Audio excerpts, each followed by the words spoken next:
Walk-off home run. Here's a shot to the right side. This is shaping up to be a strike outside too.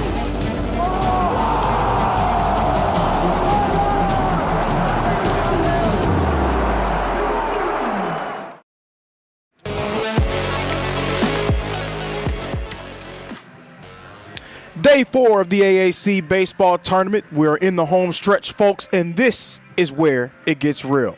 Hello, everyone, and welcome to this presentation of NAIA Baseball here live on SCSN. My name is Lorenzo Robinson, and we are coming to you live from Hunter Wright Stadium in Kingsport, Tennessee. We are officially in the home stretch of the tournament. We have a loser's bracket matchup between the top seed, the Milligan Buffs, and the fourth-seeded Spartanburg Methodist Pioneers. And somewhat surprisingly, the top-seeded Milligan Buffs in this situation after losing their first game of the tournament, which came on day 2 of our play. That first game being lost to Bryan College. The Lions still hanging true in the winner's bracket. They are undefeated so far here in Kingsport.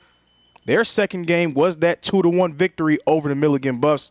On the other side, Spartanburg Methodist also falling victim to Bryan yesterday. So we're going to see which team will earn the right to move on and play later on today.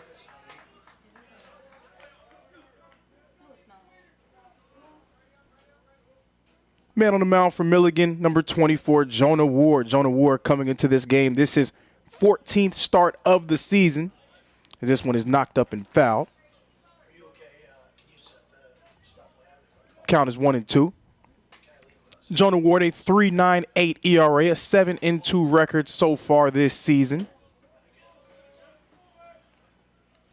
Right now ahead on the count, 1-2 against Brady Jeffcoat. Jeffcoat lifts one out to left field, but it will be dropped. Jeffcoat rounding first and headed to second. Brady Jeffcoat with an extra base hit gets himself into scoring position, and that is a strong start for Spartanburg Methodist, exactly what they needed, especially after their offense sort of eluded them in their second game of the tournament yesterday. So that is a welcome sight for Spartanburg Methodist, starting strong with the second baseman, Elijah Franz, coming up to the plate.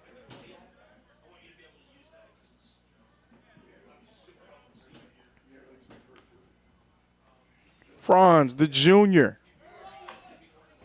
lays down the bunt. Perfectly placed bunt to the left side of the infield. He's safe. Jeffcoat is safe. Runners at the corners for Spartanburg Methodist, and they are in great position to strike first in this matchup.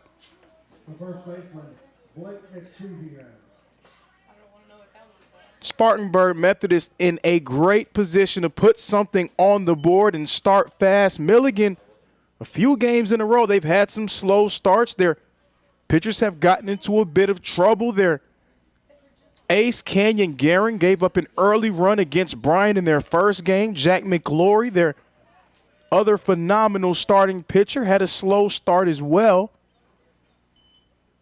Of course, both of those guys really settled in and put together 2 masterclass performances. Right now, Milligan, they look like they are on the verge of being at the wrong end of yet another slow start at this 9 a.m. game. Jonah Ward trying to tighten the screws as he's facing off against Blake Exesian. Exesian, an AAC all-conference selection this year. First team out of that DH spot.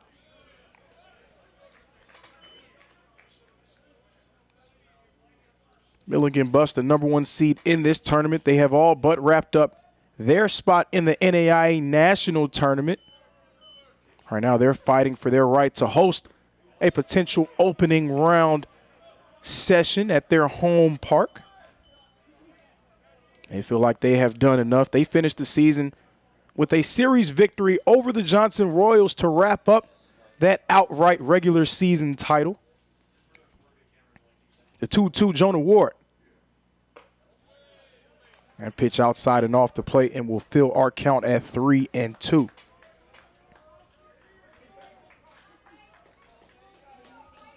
These two teams in the series earlier this year, the Milligan Buffs coming out on top 2-1. This one is hit into the gap. One run will score for Spartanburg Methodist, and they get things rolling early. A welcome sight for the Pioneers. Again, their offense eluded them and went cold in their game yesterday against Bryan. Well, that's a nice start for Spartanburg Methodist. 3 early hits off of Jonah Ward, and they strike first. The score is 1-0 Pioneers. Jeffcoat, Franz, Exesian, all with base hits. 2 men on for Spartanburg Methodist, 1 in scoring position. Elijah Franz is at second, and Exesian at first. We saw that quick conference. Wyatt Heidel, the backstop, wanting to talk with his pitcher, Jonah Ward. And we've spoken about it before. That top 3 in the AAC, Milligan, Johnson, Tennessee Wesleyan, those 3 can pretty much assume that they are in the position of being in that national tournament spot already. But all 3 of those teams, in particular, Milligan and Johnson, fighting to get that geographical advantage, hoping to earn their way to a potential #1 seed and hopefully host the NAIA opening round. Go for it. Dario Astudillo at the plate for the Pioneers.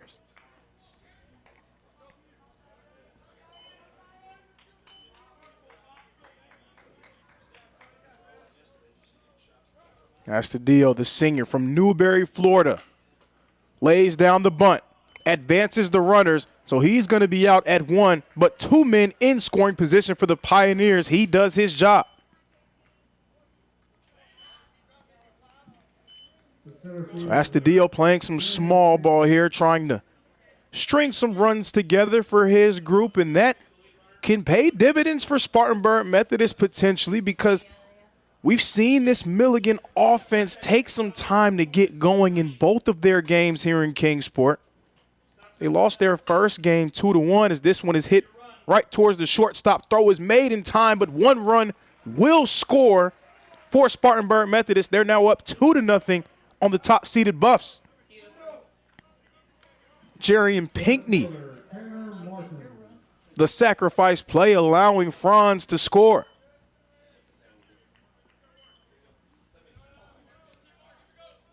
Milligan offensively getting off to a slow start here in this tournament. They lost that first game 2-1. Their offense not able to put anything on the board until the later stages of the game. Yesterday, Milligan was taken to the brink by their old friend or old foe, depending on your perspective, the Reinhardt Eagles, the 7th seed in this year's tournament. Reinhardt, last year's AAC regular season champs. And that was an absolute barn burner of a game. Milligan coming up short 3-2. Milligan winning rather 3-2. But again, another game where it took Milligan some time to get going offensively. They didn't take the lead until the 8th inning, a 2-run shot to pull out in front. So seeing the way that it's taken Milligan some time to get going, this Spartanburg Methodist lead can be huge early on. Strike 3, first strikeout of the game for Jonah Ward. He retires the side, and Milligan stopping the Spartanburg Methodist rally, and they're going to have their chance at the plate coming up next.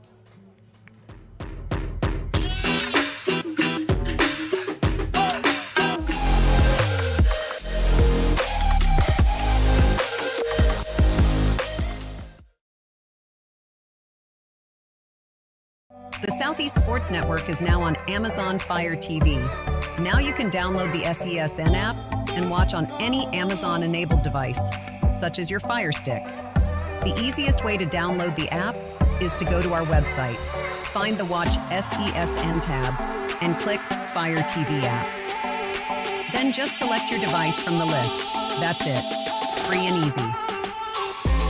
Enjoy watching the Southeast Sports Network on your Fire TV, Fire Stick, or Fire tablet with just a few clicks.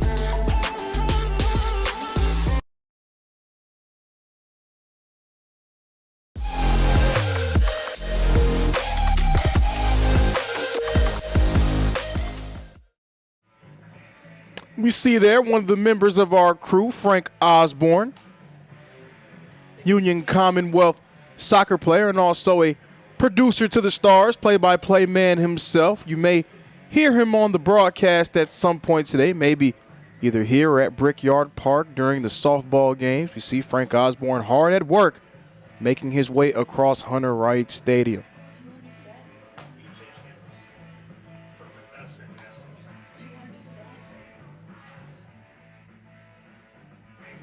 Spartanburg Methodist taking an early lead on the Milligan Buffs.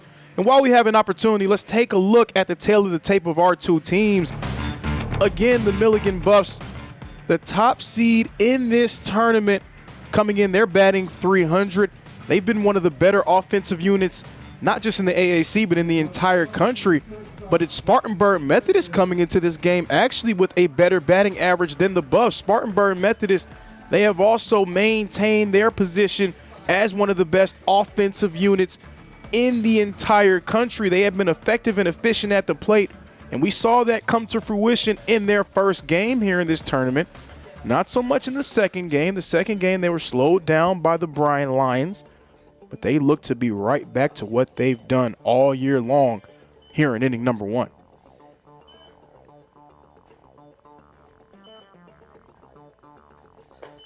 First pitch, a strike. Miles Corcoran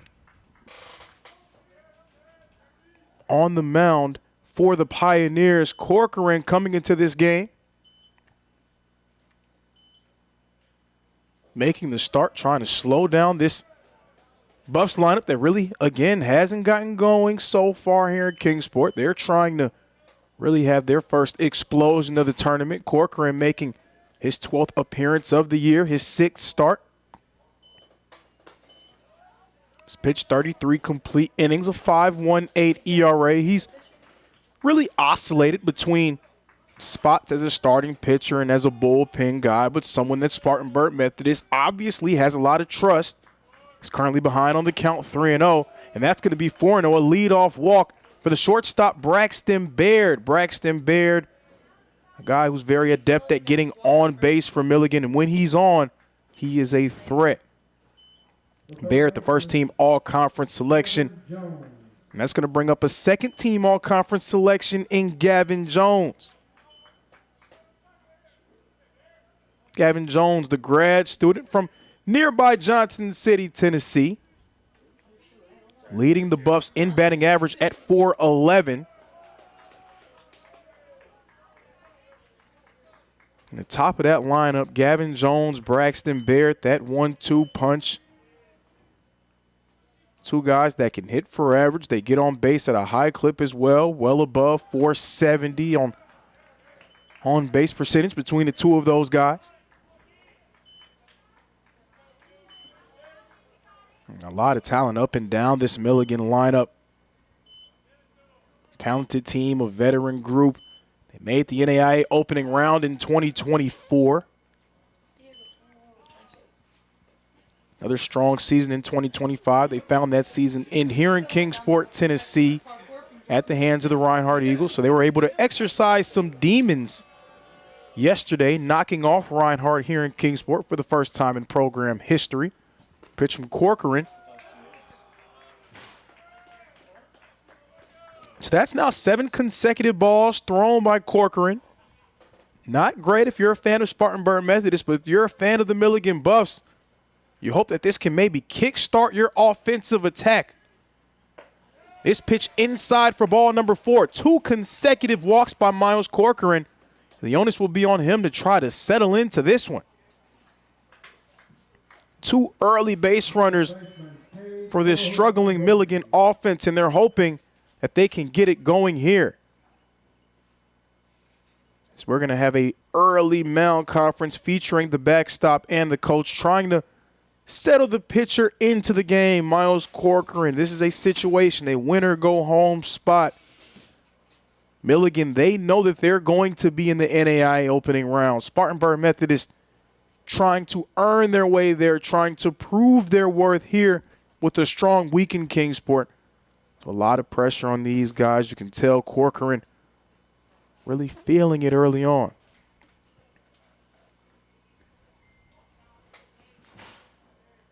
So we'll see what the Buffs can do here. 2 men on, a golden opportunity for them to put something on the board, maybe even match Spartanburg Methodist.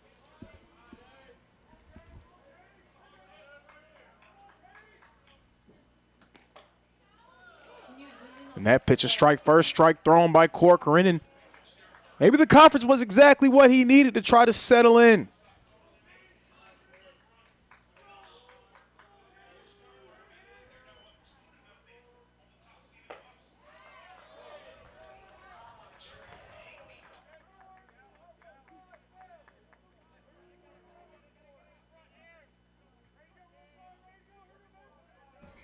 So Corcoran settling in. Count is 0-2.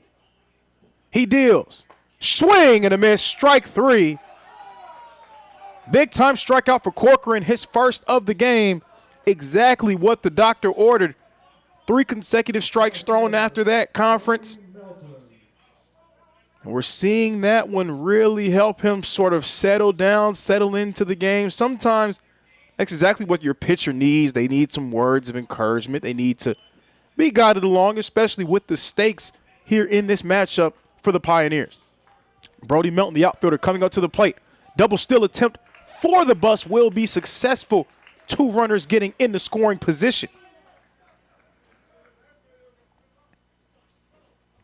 Milligan entering this game top 5 in the AAC in bases stolen. 2 of their more athletic base runners, Braxton Baird, Gavin Jones, stealing 2 more. The chopper, a high hop. 1 run scores for Milligan. Jones headed home for another. 2 runs scoring for the Milligan Buffs. And they tie things up here in Kingsport, Tennessee.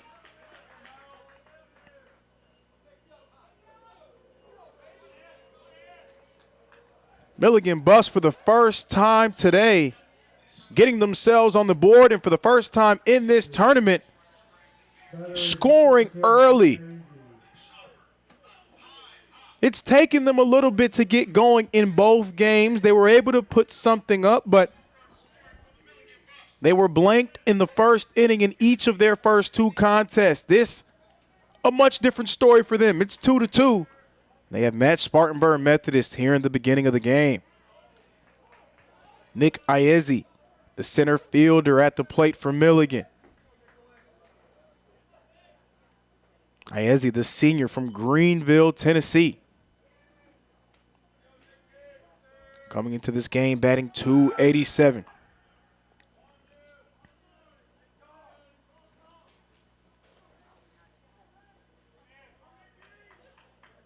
Milligan getting those 2 guys on after the early walks. Both Braxton Baird and Gavin Jones given free passes by Miles Corcoran. It's Brody Melton after the 2 RBI double, who's in scoring position at second.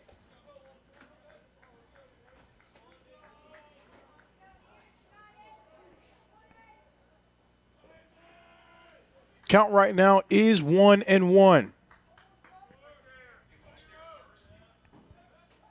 Corcoran, an inside move. He gets 1 free pass. You see sometimes pitchers, they opt to just toss it out there and save that free pass for a rainy day. You get 1 per inning. Miles Corcoran using his get-out-of-jail-free card. He'll focus his attention. Popped up. Straight up into the air. And it will be corralled by the left fielder, Tanner Martin.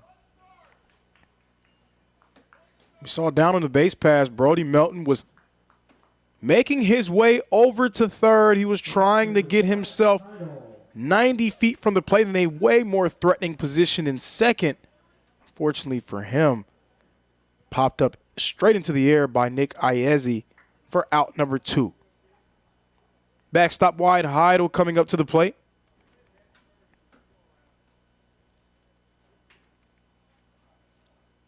Heidel batting .298 this season, and this will be his 95th AB of the year. Again, he's another member of that veteran group. A lot of guys out there for Milligan. They were a part of that team that made it to the NAIA opening round in 2024.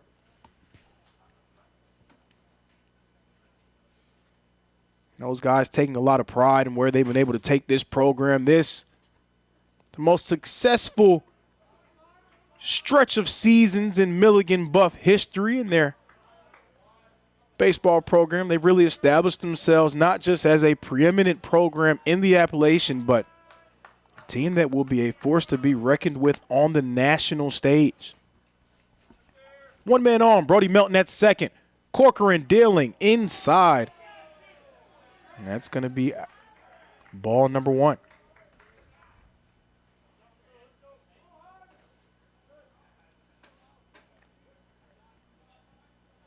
So Corcoran had that conference after throwing those 2 consecutive walks, putting Baird and Jones on. Both Baird and Jones able to score, but even still, Corcoran has done a nice job of settling in. At this point, trying to prevent any further damage. He tries to keep Melton at bay over at second, keep him cozy. He's checking in with him. Again, Milligan, a very aggressive base running team, top 5 in the conference in stolen bases. As we see Melton playing a game of chicken with Miles Corcoran, that can have a mental effect on the pitcher. Corcoran has to try to balance dealing with Melton directly behind him, focusing on the task at hand, and that's securing out number 3. Swing and a miss. Strike 2.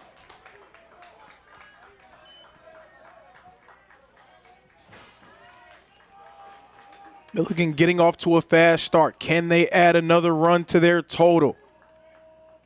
Can Miles Corcoran fan the flames? Strike number 3. Second K of the game from Miles Corcoran. Spartanburg Methodist, Milligan tied up at 2 apiece.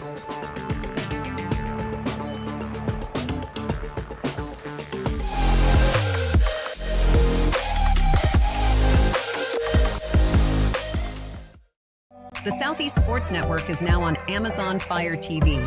Now you can download the SESN app and watch on any Amazon-enabled device, such as your Fire Stick.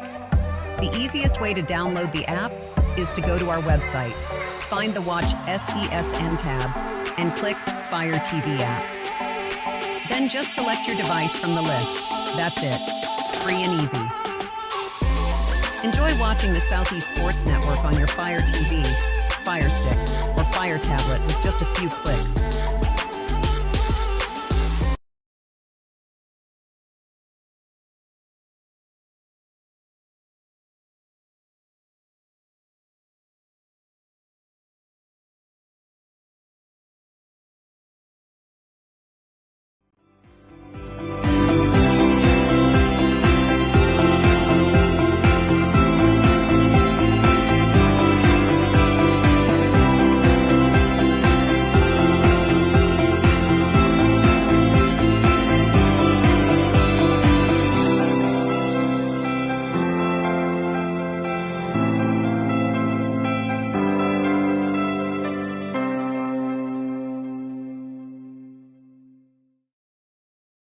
Hold on. The previous play is under further review. I'm not sure what he could review, but okay.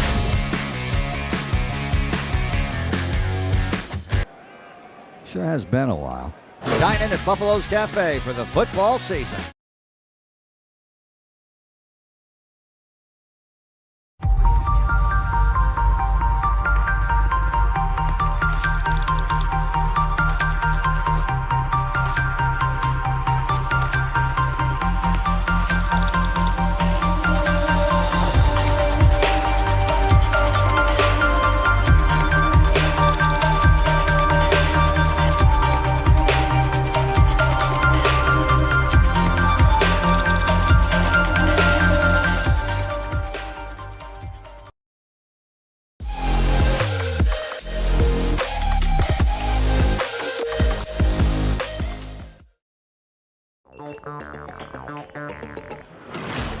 Resuming play here in the top of the second inning, the Milligan Buffs, the Spartanburg Methodist Pioneers, all square here at 2 runs apiece. This is a win or go home situation, folks. The winner moves on, the loser leaves town. Jonah Ward remaining on the mound for the Milligan Buffs. He surrendered 3 early hits. Spartanburg Methodist getting some production from the top third of their batting order. Jeff Coate, Franz, Exezian all getting on. But Jonah Ward getting an early K here in the top of the second inning. A welcome sight and something that we have seen a ton of all throughout this tournament. Pitchers have gotten themselves into some early trouble, in particular some of the better pitchers in this conference, which Jonah Ward has a case of being. But those pitchers have locked in as the games have continued and settled in for their squads. 2 of those performances we've seen from the Buffs, Canyon Guerin, the pitcher of the year. Even though Milligan came up short against Bryan, that loss not going on Canyon Guerin's record after his performance. And then Jack McLaury, very similar, helping lead Milligan to a victory over the Reinhardt Eagles. Swing and a miss. Strike 2.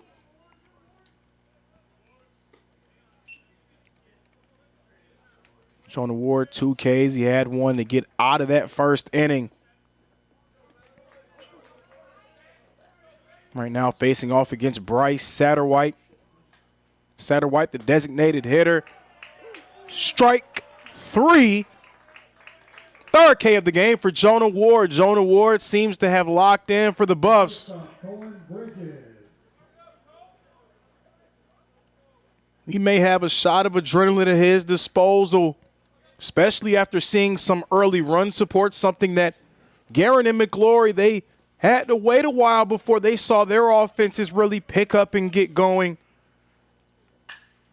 This one is popped up. It's going to drop in the shallow center field. A 2-out single for Cohen Bridges, the shortstop. 4th hit of the game for Spartanburg Methodist.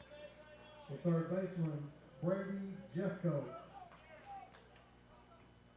But Jonah Ward, again, putting himself in a position where he can retire the side and leave unscathed after surrendering 2 early runs.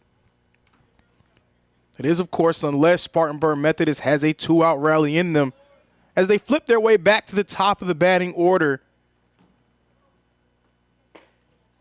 Doing so in the second inning, and in a lot of games you could tell how the game is going based on how fast they're able to flip back to their order. So we're now going through the second time through the order in just the second inning. So we had a very close.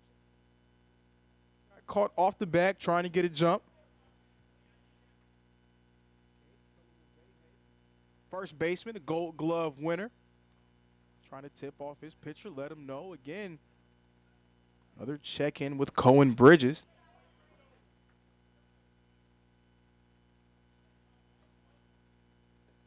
Back to our action at the plate. Count is 1-0.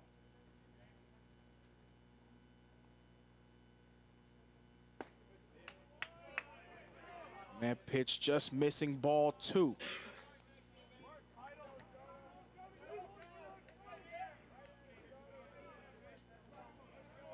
So Jonah Ward, he has his work cut out for him, especially considering what this Spartanburg Methodist group has been all season long. Again, we saw the stats at one point during this game. Spartanburg Methodist actually a higher batting average entering today than Milligan.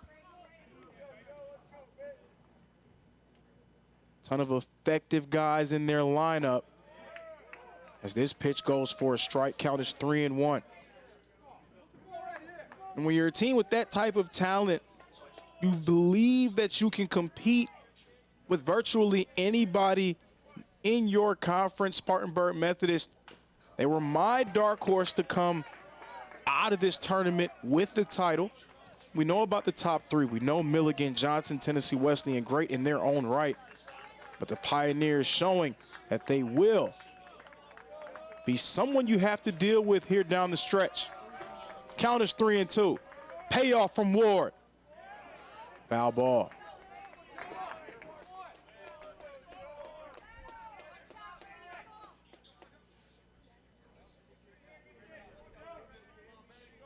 We're going to pay it off once more. Cohen Bridges trying to get a jump. He's going to go. He's going to try to get an early leap. Ward. Strike number 3. Third strikeout of the inning for Jonah Ward. His 4th of the game. That retires the side.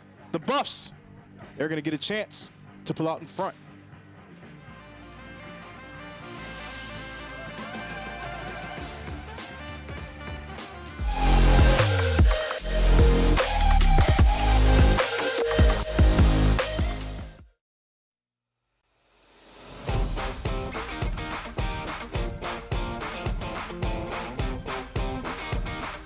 The Bays Mountain Park Adventure Course. Gear up and climb the Hawk's Nest. Work together as a team to complete 4 high ropes challenges, all while suspended 40 feet in the air. Finish with a zip through the canopies on our 310-foot zip line. Our ground course features 9 exciting challenges and is perfect for large and small groups. The Bays Mountain Park Adventure Course. Thrilling fun for group events, parties, and field trips.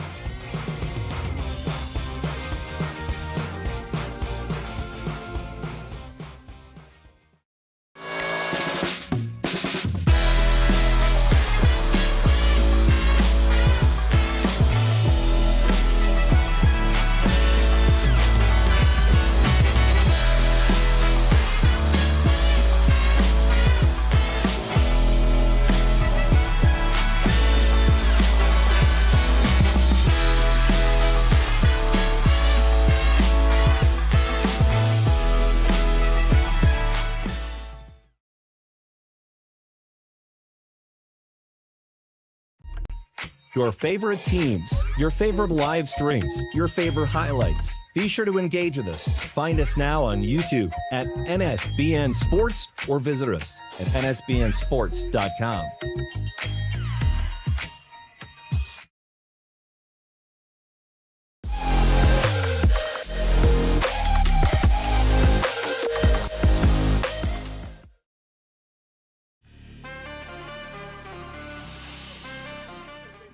Jonah Ward settled in and blanked the Spartanburg Methodist Pioneers in the top of the inning.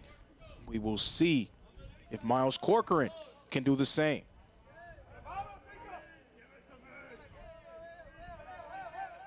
We are all square at 2 runs apiece here in Kingsport, Tennessee. The Milligan Buffs, the Spartanburg Methodist Pioneers.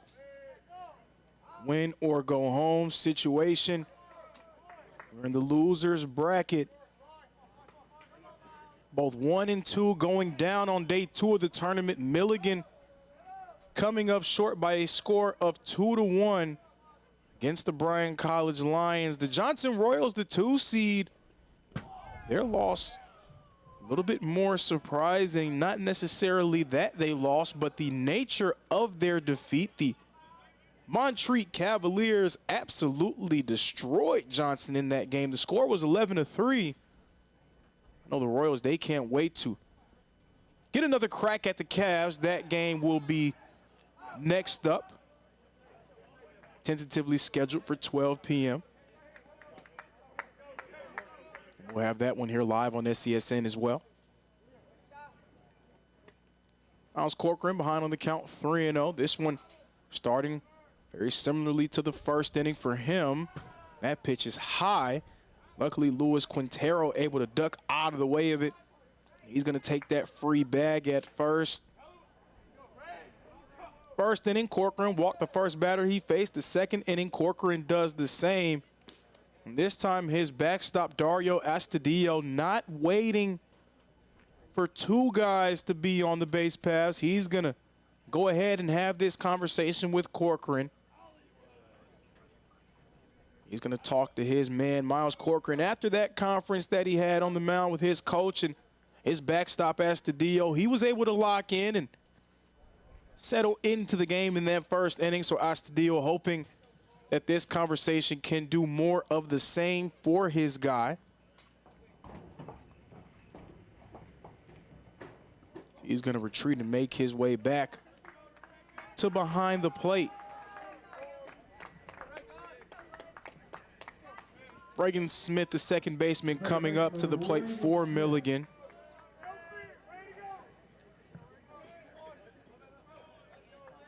Reagan Smith, the sophomore from Alexander, North Carolina. So after the conference in the first inning, Corcoran threw a strike on the next pitch. Same thing happens here in the second. Strike one. Quintero at the bag at first, trying to get a beat. Corcoran checking in.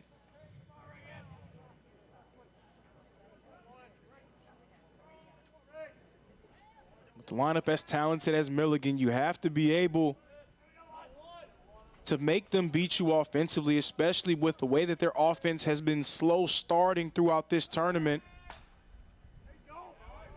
Free passes and free bags, especially with the aggression that they've shown on the base paths, can potentially spell danger, and you can't afford to give up free runs because when their offense gets going, they can put up runs in a hurry. Another strike thrown by Corcoran.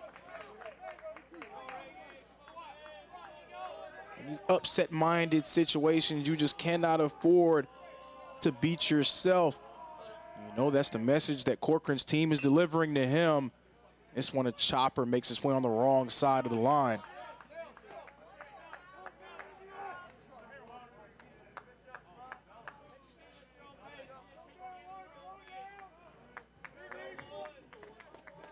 Corcoran ahead on the count 0-2 after the leadoff walk allowed Luis Quintero to get to one.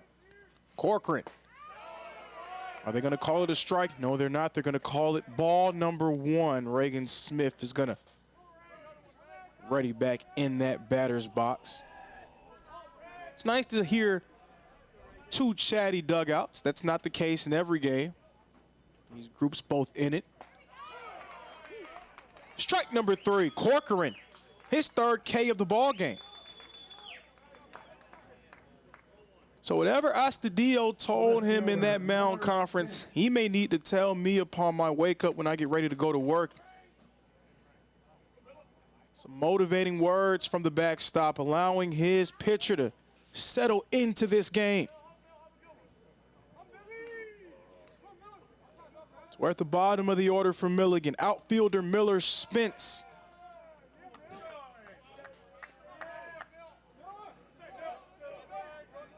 Miller Spence coming into this game, batting .286 for Milligan. The junior from nearby Knoxville, Tennessee.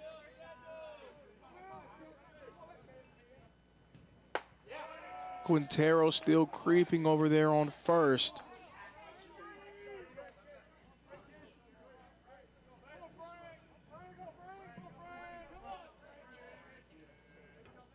Tied up 2 runs apiece. Milligan again still trying to find their rhythm at the plate, that rhythm that they've had all year long. It's eluded them. They lost that first game 2-1.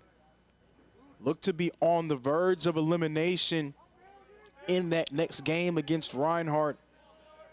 They did not pull out in front until a 2-run shot in the 7th. Corcoran allowing another free pass, so now 2 men on for the Buffs. Miller Spence now at first, Quintero in the scoring position at second as we flip back to the top of the order. Braxton Baird. Braxton Baird, he was also walked in his first plate appearance, hoping for a proper AB here.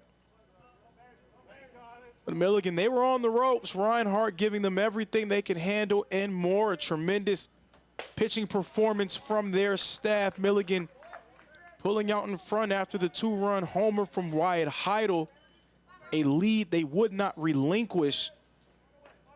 They finished it up with a 3-2 victory, but just 7 hits in that game. 7 hits for a lineup that's been as effective as them. They're hoping to get themselves going, but 4 walks from Miles Corcoran, allowing 4 free bags. The Buffs, they have 2 runs on the board, but just 1 hit. Corcoran ahead on the count 0-2. Swing and a miss. Strike 3, 4th K of the game for Corcoran.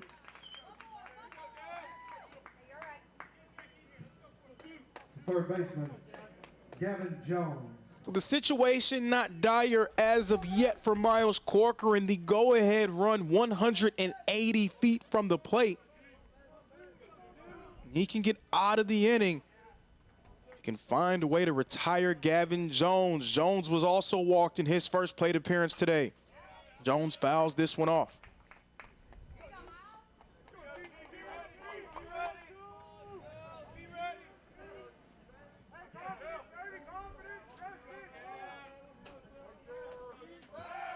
The 3 games that these two teams played this year, Milligan 2-1 against Spartanburg Methodist. That one loss came in a 7-inning showdown on March the 3rd. A 5-4 defeat. They won the other 2 games of the series, 11-6 and 7-0.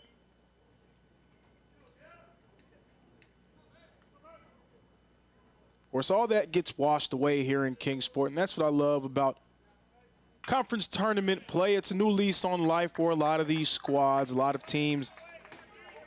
And everyone, they see the top squads, they see the top teams, Milligan, Johnson, Tennessee Wesleyan, and they try to pencil them in as moving on throughout this tournament. Their conference rivals usually have other plans. That pitch a bit inside for a ball.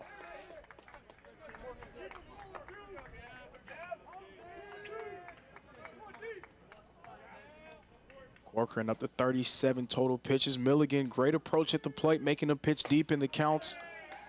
And did that one hit Jones? Home plate umpire says it grazed him on the arm, so Gavin Jones is going to make his way to first. Second consecutive at-bat that ends with him finding his way on base. The bases are juiced for the Milligan Buffs. What a chance here to put something on the board with the veteran Cade Kuluwavehe at the plate. Kuluwavehe has been such a valued member of this Milligan lineup over the course of his career. This season, a well-deserved first-team all-conference selection. He was also a Gold Glove team winner.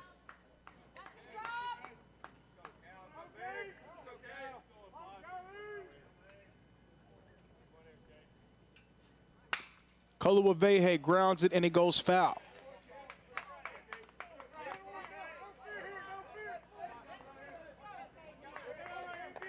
Kuluwavehe, the grad student from Wailuku, Hawaii.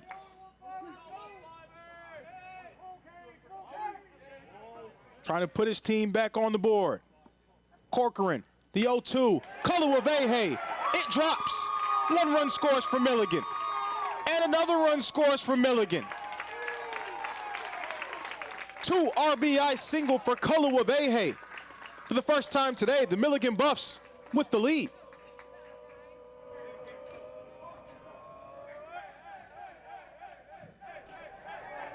Right fielder. Milligan's offense, they were slow starting in back-to-back games, but they're able to get the bats rolling early here.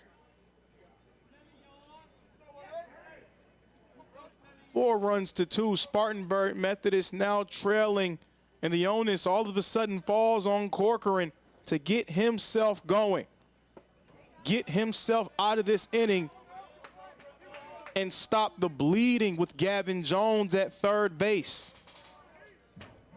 Runners at the corners, Kuluwavehe's at first.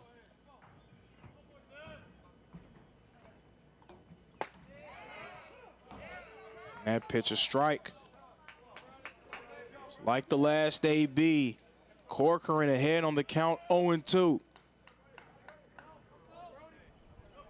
Corcoran already up to 45 pitches, not even out of the second inning as of yet. Swing and a miss, strike 3. That retires the side. Corcoran up to 5 Ks in this one, but not before Kuluwavehe puts the Buffs on top. It's 4-2.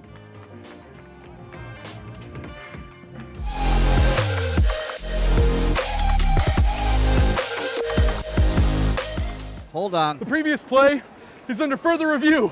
I'm not sure what he could review, but okay.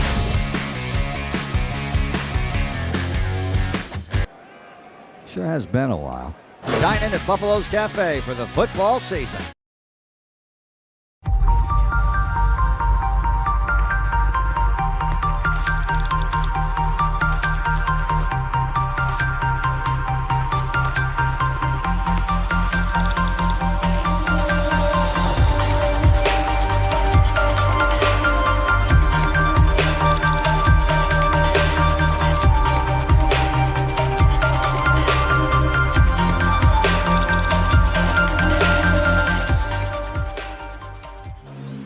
All of the ways to watch your favorite local and regional sports. Join us now on Twitch TV.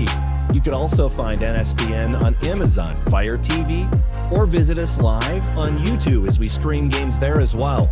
Another fan favorite way to watch is nsbnsports.com. You can also find us through our NSBN app, free to download from the Google Play Store, and Roku TV, where you can find all of our content. NSBN Sports. Visit us at nsbnsports.com. Your favorite teams, your favorite live streams, your favorite highlights. Be sure to engage with us. Find us now on YouTube.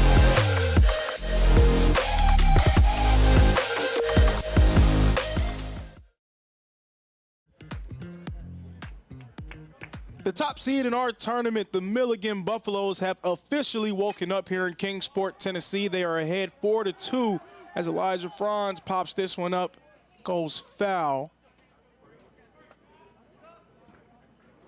Milligan on top 4-2 here in this winner go home losers bracket showdown with the Spartanburg Methodist Pioneers. Milligan taking that lead after Cade Kuluwavehe single to left center field.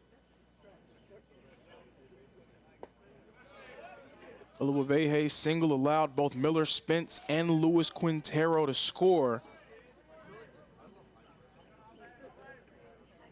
And that has the Buffs on top. Again, a welcome sight for a team that offensively, again, through 2 games, not exactly the production we're used to seeing from them. They're hoping that was a fire starter. Even though we haven't seen the typical offensive performances from them, their pitching staff has been impressive here in Kingsport. Kenyon Guerin, a great performance. Jack McLaury following up with one of his own. And Jonah Ward looking to be on track to doing the same. Jonah Ward, 4 Ks. He gave up those 2 earned runs in the first inning. Blanked the Pioneer lineup in the second, really settled in. And he's currently ahead on the count 1-2. Jonah Ward.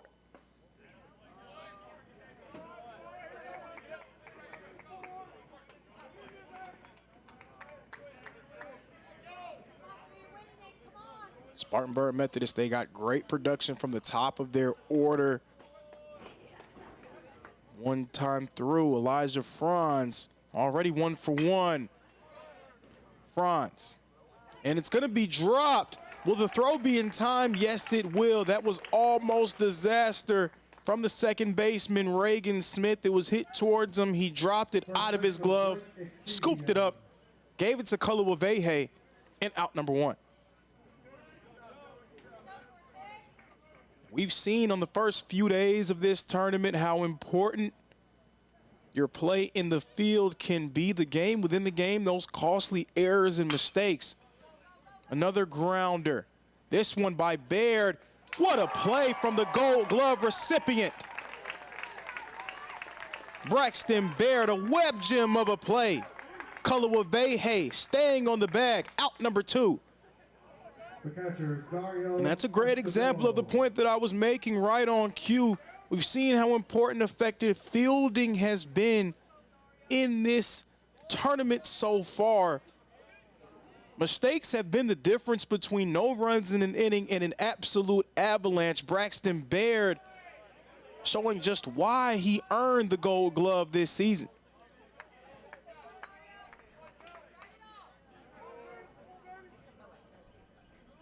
Count right now 1-0.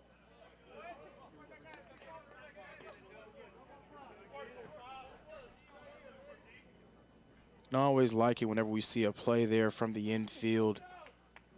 And the pitcher just looks at the guy. A nice tip of the cap, like, you know, thank you very much for that. Now that maybe I didn't have to do quite as much work to get, I'll absolutely take it. Count 2-1. Ward popped up into the air. Out number 3. Ward goes 1-2-3 through Spartanburg Methodist. Milligan maintains their lead and hoping to add more.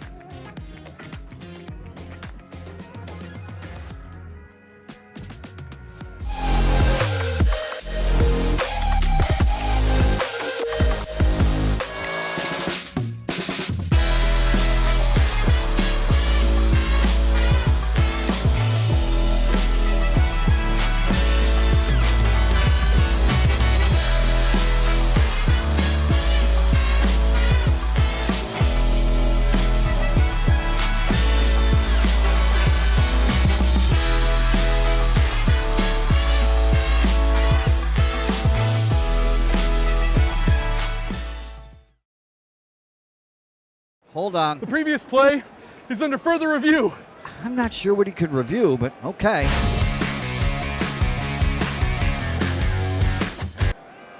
Sure has been a while. Dine in at Buffalo's Cafe for the football season.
Two consecutive shutout innings thrown from Jonah Ward. Miles Corcoran trying to get himself together and prevent a Milligan avalanche here in the third.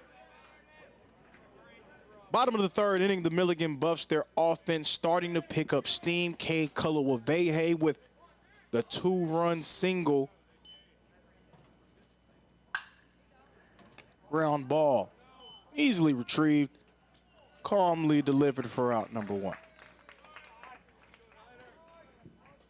The catcher, Wyatt Heidel. So the start of this inning, much different than the start of the first 2 for Miles Corcoran. In those first 2 innings, Corcoran surrendering a leadoff walk, and that can be so difficult for pitchers to have to contend with, surrendering that early guy getting on base. Wyatt Heidel now at the plate. He's 0 for 1. Whenever you give up that early base runner, you put yourself behind the 8 ball. We saw the backstop Dario Astudillo having a conversation with Corcoran in that second inning, trying to settle him in.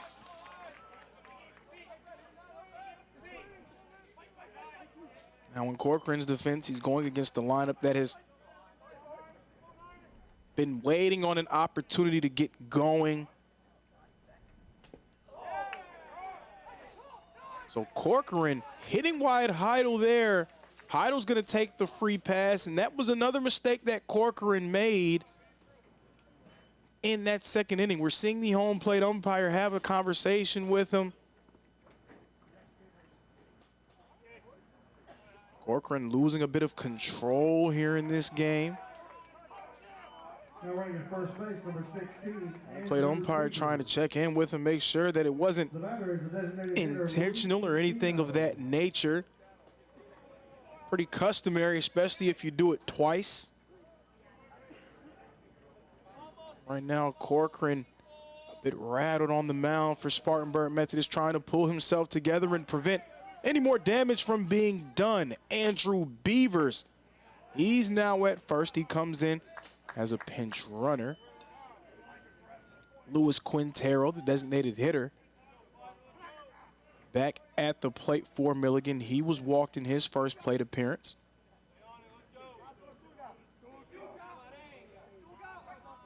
Quintero, the native Venezuelan.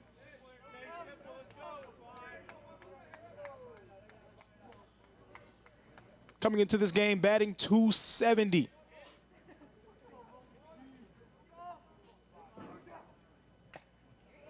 This one foul tipped into the glove of the catcher. Count 0-2. Andrew Beavers did score a run yesterday for Milligan.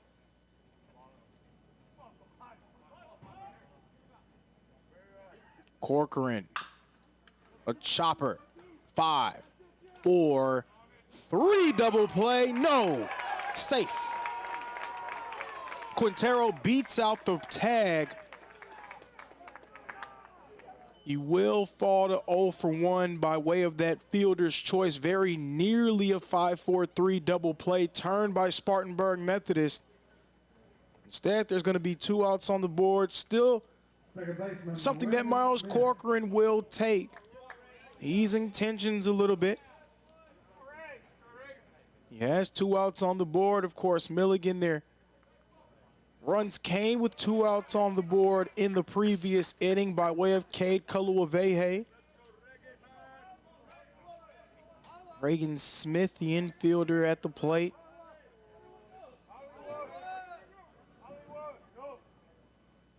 Smith batting .309 this year.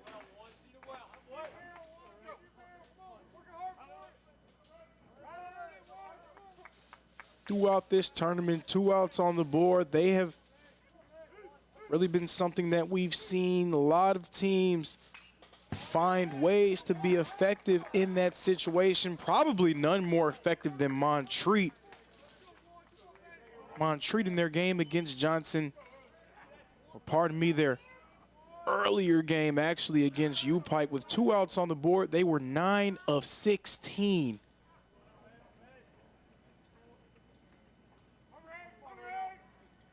Count 1-2 for Corcoran. Pops it up into the air. It's going back, and it will swing a little bit too far to the left. Foul ball on the wrong side of the pole.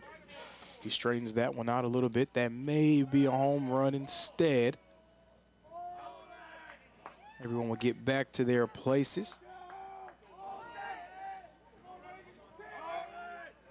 It's a nice, cool day here in Kingsport, Tennessee, but as of right now, not too much wind. We saw the wind on day one of our tournament really carry those balls out to left field.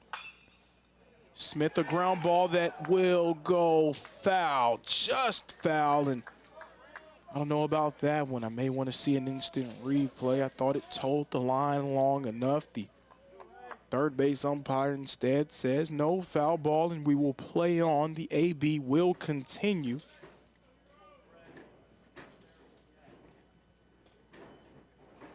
We've already seen wind become a factor throughout this tournament. Right now, not much of a factor, but we'll see if it picks up as the day goes on. The 1-2 inside.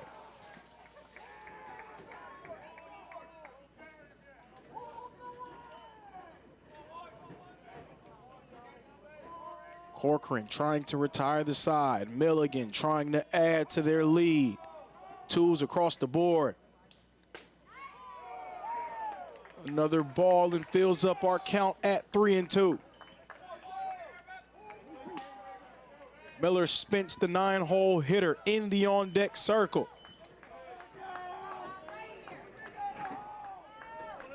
Andrew Beavers, the pinch runner.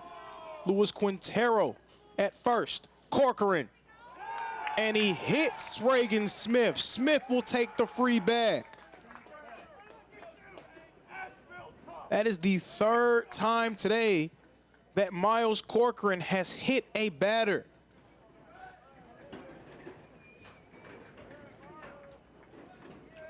fielder, Miller Spence. Miles Corcoran losing some control on these pitches. He is tagging these Milligan batters as of right now. We're going to see Corcoran's coach make that trip to the mound once more. There is a pitcher stretching and tossing. Currently for Spartanburg Methodist, we'll see if they go to the pen. And it appears that they will. Corcoran's day is done. We'll meet the new man on the mound for Spartanburg Methodist in a few moments.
The Bays Mountain Park Adventure Course.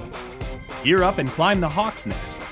Work together as a team to complete 4 high ropes challenges, all while suspended 40 feet in the air. Finish with a zip through the canopies on our 310-foot zip line. Our ground course features 9 exciting challenges and is perfect for large and small groups. The Bays Mountain Park Adventure Course.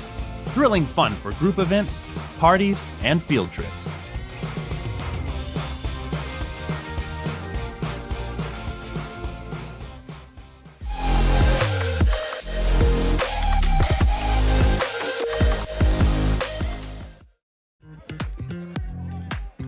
So Miles Corcoran's day is done for Spartanburg Methodist. It will be a new man on the mound. He will be entrusted to secure out number 3. We can't officially close the book on Corcoran just yet. We have to see how this inning shakes out. He exits with 2 base runners on the base paths that will be attributed to his outing. But Peyton Gardner, he's going to be tasked with being the guy that gets Spartanburg Methodist out of this inning. Gardner, the senior from Newberry, South Carolina. And this is his 14th appearance of the year. The nominal reliever for Spartanburg Methodist. He's pitched in 29 1/3 up to this point. He forces the count at 2-1. Corcoran taken out of this one. He hit 3 batters with pitches already. We're not even through the 3rd inning. We saw the 2nd time the umpire went up, had a conversation with him, tried to ask him, are you okay? That 3rd time the umpire didn't really seem too pleased. The coach getting him out of there. Count knotted up at 2 apiece. Gardner, low, off the plate, ball 3. 3 balls, 2 strikes, and a full count here. Another ball will load our bases. A strike will retire the side and end the inning.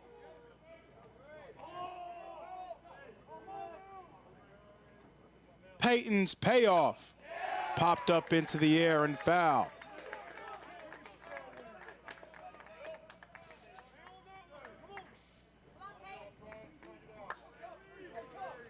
Milligan just 2 hits on the board, but they do have 4 runs. Their offense finding a way to produce runs earlier than they have all tournament long.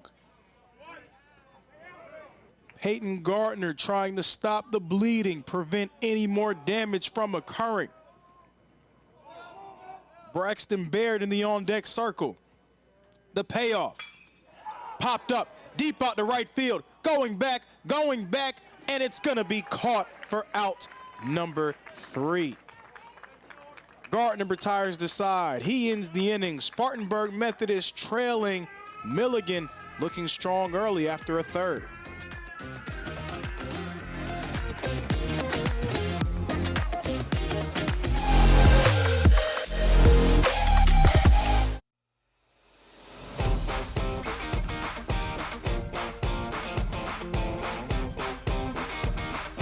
The Bays Mountain Park Adventure Course. Gear up and climb the Hawk's Nest. Work together as a team to complete 4 high ropes challenges, all while suspended 40 feet in the air. Finish with a zip through the canopies on our 310-foot zip line. Our ground course features 9 exciting challenges and is perfect for large and small groups. The Bays Mountain Park Adventure Course. Thrilling fun for group events, parties, and field trips.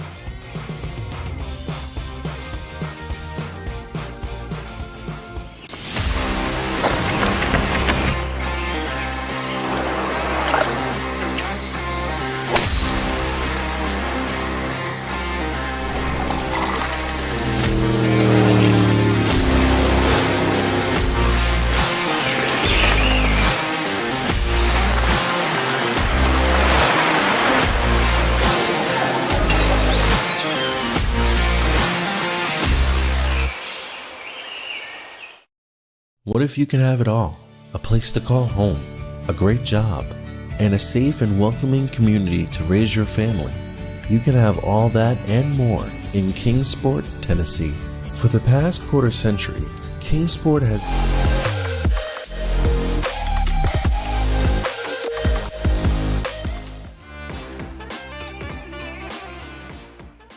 After 3, the Milligan Buffs looking strong, 4-2. They're ahead, the top seed in our tournament, trying to move on. If they were to win, if chalk was to hold, they would move on to play in our game against Bryan. They would get another shot at the Lions as this one gets popped up into the air. Braxton Baird making the play all the way over near the pin for out number 1. But if chalk was to hold Milligan, they would get another shot at the Bryan Lions. That game taking place at 3 p.m. If Spartanburg Methodist can find a way to get back into it and pull out in front, potentially win, they would also get another shot at the Bryan Lions. Lions, they are a perfect 3-0 so far here in this tournament. On day 1, Bryan rocked Reinhardt 9-1 in our first game of the AAC tournament. Day 2, they upset the Milligan Buffs 2-1. And yesterday in the second game of day 3, Bryan against Spartanburg Methodist 2. Upset-minded squads, Bryan overcoming the Pioneers 10-3. So Bryan, they have earned the right to await the winner of this game. They are the only unbeaten team. They're actually the one of 2 unbeaten teams here. Them in Tennessee Wesleyan. But Bryan, the only team with 3 wins here in the tournament so far. Jonah Ward was all but certain that was going to be strike number 3. Instead, he will have to make his way back onto the mound. Head on the count 1-2. Tennessee Wesleyan, the 3 seed in our tournament. They will play later on at 6 p.m.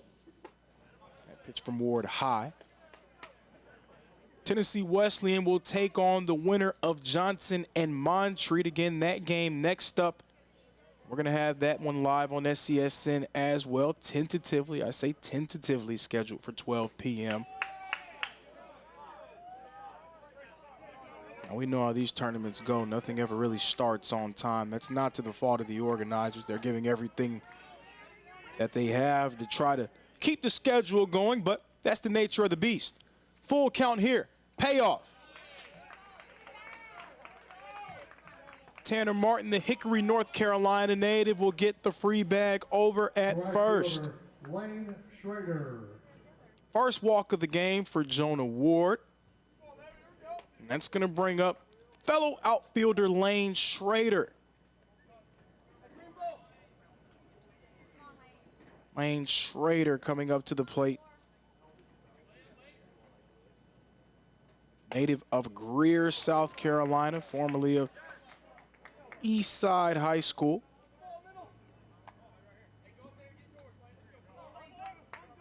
Schrader 0 for 1 so far on the day, trying to find a way to get going.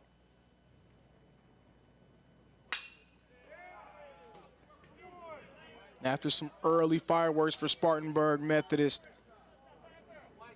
offense has been quiet in 2 consecutive innings. Jonah Ward again following the performances of his counterparts in Guerin and McGlory. He has really settled in as this game has gone on.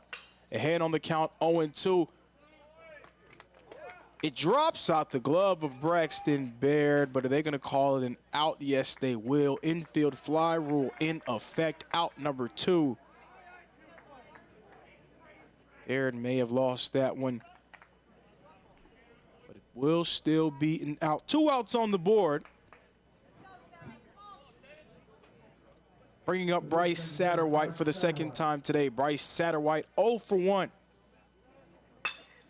And Satterwhite a gap shot. That's going to be a single. Tanner Martin safe at 2. Satterwhite safe as well at 1. 2 men on after the single from Bryce Satterwhite, the designated hitter. So that 2-out single extending the lease on life for Spartanburg Methodist here in the top of the 4th inning. They're trying to put something on the board. Milligan a 2-run lead. Colin Bridges, the shortstop at the plate. 1 for 1 so far. Fouls this one off. Spartanburg Methodist, after their dominant offensive performance in their first game, they look to be riding high. They look to be a team that can really make their presence felt and upset the apple cart, so to speak. Brian Lyons slowing them down. Their offense grounded to a screeching halt in the final 6 innings of that game. Right now, Jonah Ward looking strong on the mound for the Buffs. Ahead on the count 0-2.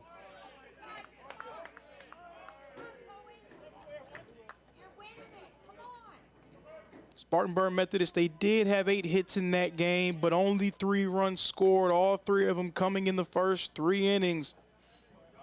They're trying to pick themselves up offensively. They're going to need it if they're going to knock off the top seed. Ward, the 0-2. It's low. Great job by the backstop Wyatt Heidel to keep it in his grasp. If that one gets past them, both runners would likely advance into scoring position. The game within the game. Those are the plays that may not show up in the stat sheet, folks, but they can mean all the difference in the world. Ward. Swing and a miss, strike 3, and out number 3. Jonah Ward retires the side, picks up his 5th K of the ball game. Spartanburg Methodist, they remain cold.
Your favorite teams, your favorite live streams, your favorite highlights. Be sure to engage with us. Find us now on YouTube at NSBN Sports or visit us at nsbnsports.com.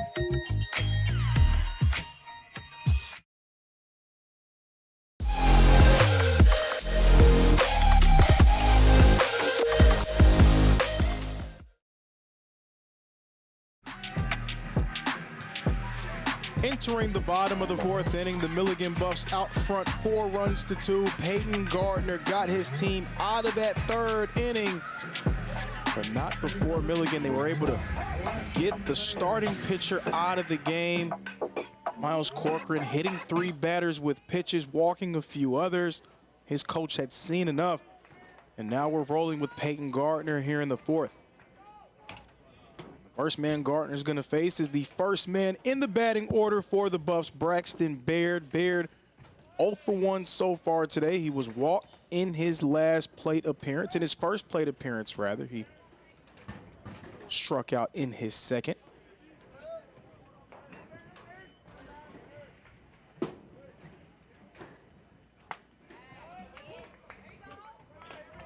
Baird watches that one. Peyton Gardner ahead on the count 0-2.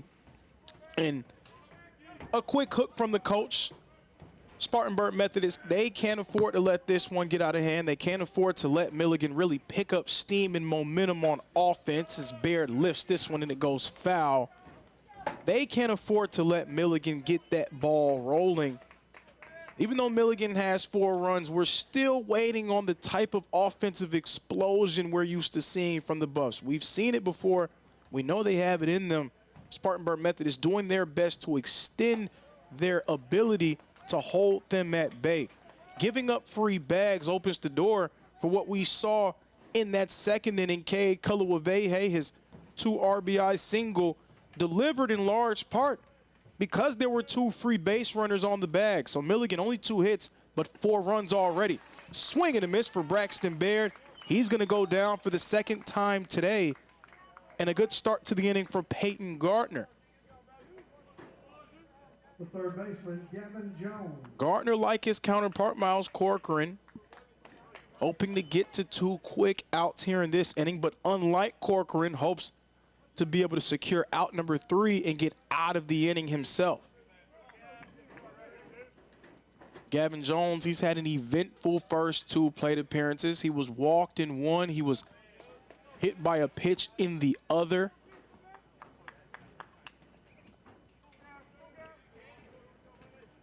For him, both times finding his way on base.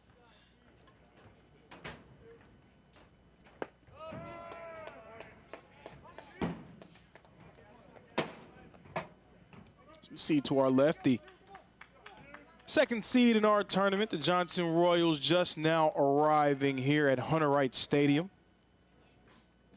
They get ready to play game 2 of our afternoon.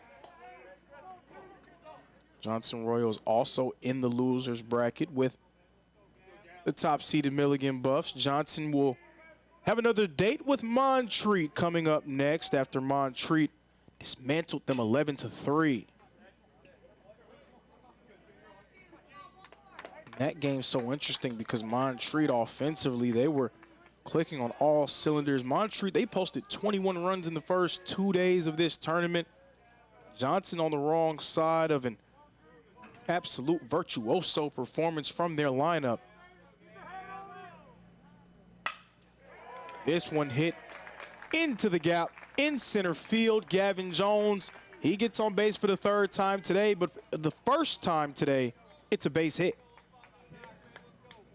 First baseman, Cade Kuluwavehe. Gavin Jones is at 1. Cade back at the plate.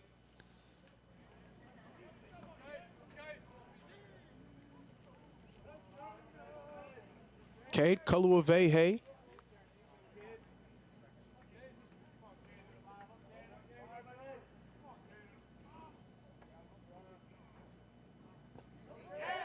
This gets past the backstop. Gavin Jones takes 2, thinking 3.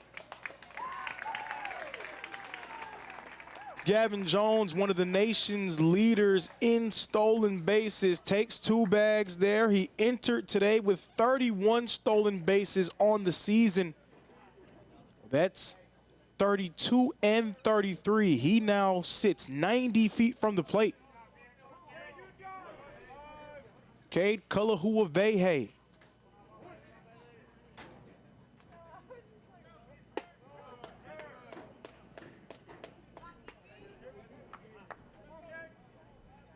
Kalahuavehe's last plate appearance resulted in 2 more runs coming across the plate for Milligan.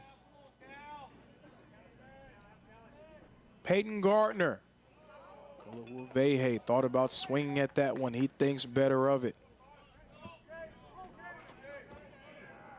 2-1. Again, Kalahuavehe, a veteran member of this lineup. First team all-conference selection, multiple-time Gold Glove recipient.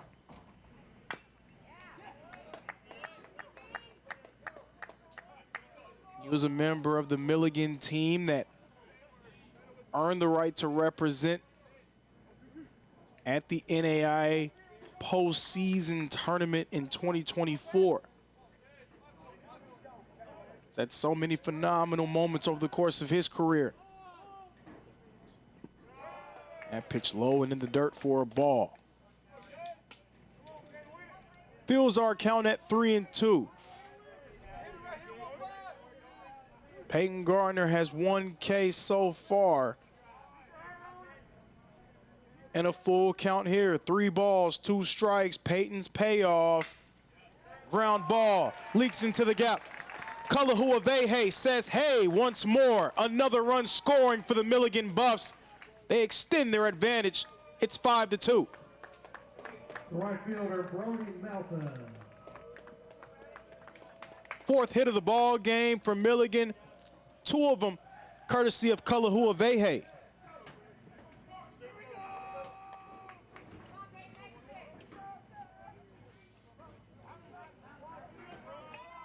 Now we're seeing the Milligan offense we were expecting to see all tournament long. They're up to 4 hits so far here in the bottom of the 4th inning. And this is why it's so important to not allow a sleeping giant to wake up. You cannot give them free bags. You can't make mistakes like hitting batters. Because you have to think at some point Milligan is going to look more like the team we expected them to be. Making those kind of mistakes, really just allowing them the chance to buy time and get themselves into it. Peyton Gardner's going to have to pull himself back together. We saw his counterpart, the starter Miles Corcoran, not be able to get out of that 3rd. Gardner, he doesn't want to suffer a similar fate.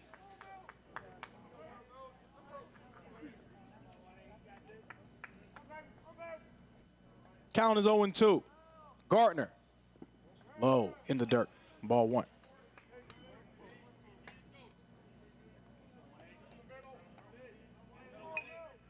Even though the score is 5-2, Spartanburg Methodist again. Tremendous at the plate this season, but they're still hoping that their offense doesn't leave them in the later stages of this game like it did in their last outing.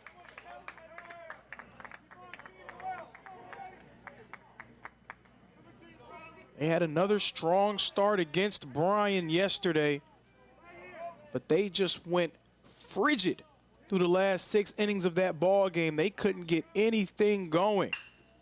Ground ball. 4-6-3 double play to retire the side and get out of the inning. Some nice work on the diamond from Spartanburg Methodist. They're able to end the 4th, but not before Milligan extends their advantage, courtesy of the veteran Kalahuavehe.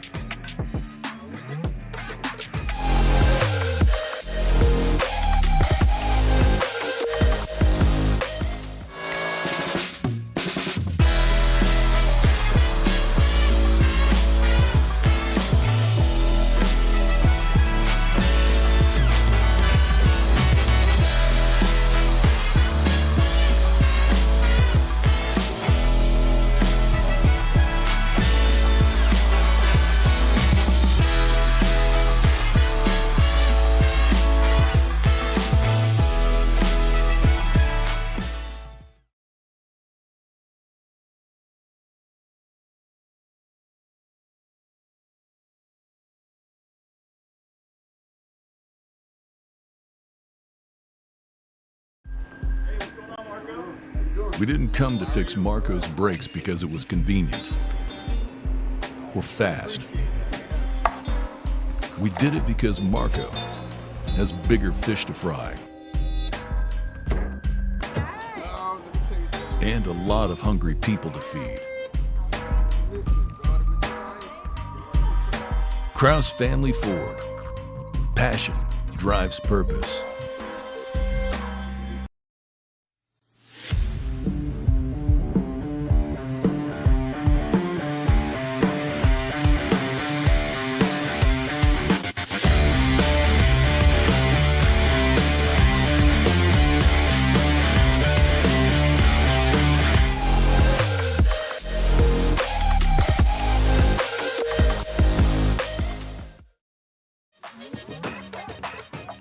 Set to resume play here in the 5th inning. Jonah Ward remains on the mound for the Milligan Buffs as his team is currently riding high with a 4-2 lead.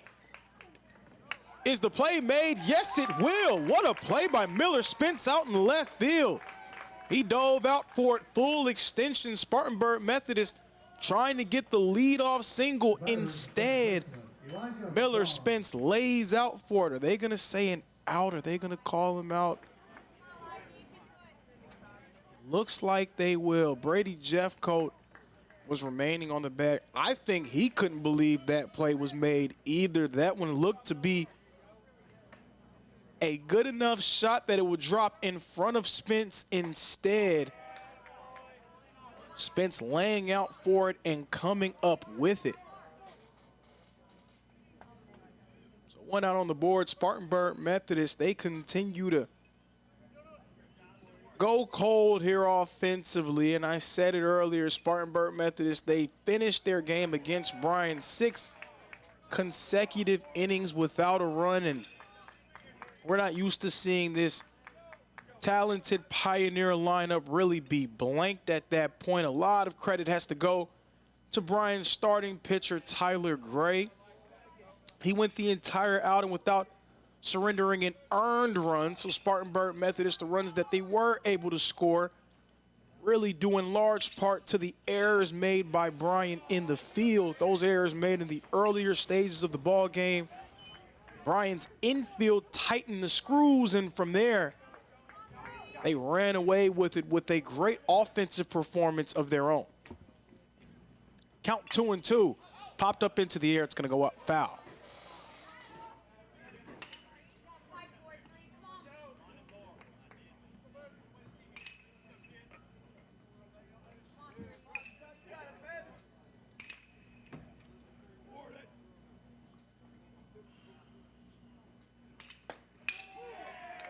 Strike 3.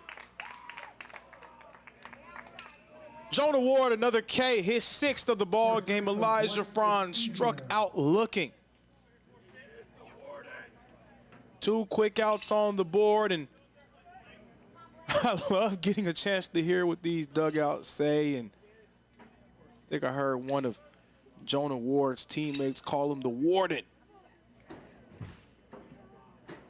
Right now, the Warden putting the Spartanburg Methodist lineup on lock and key as this game continues here in the 5th inning. He gave up those 2 runs early, but he has really started to settle in, looking virtually impenetrable up there on the mound.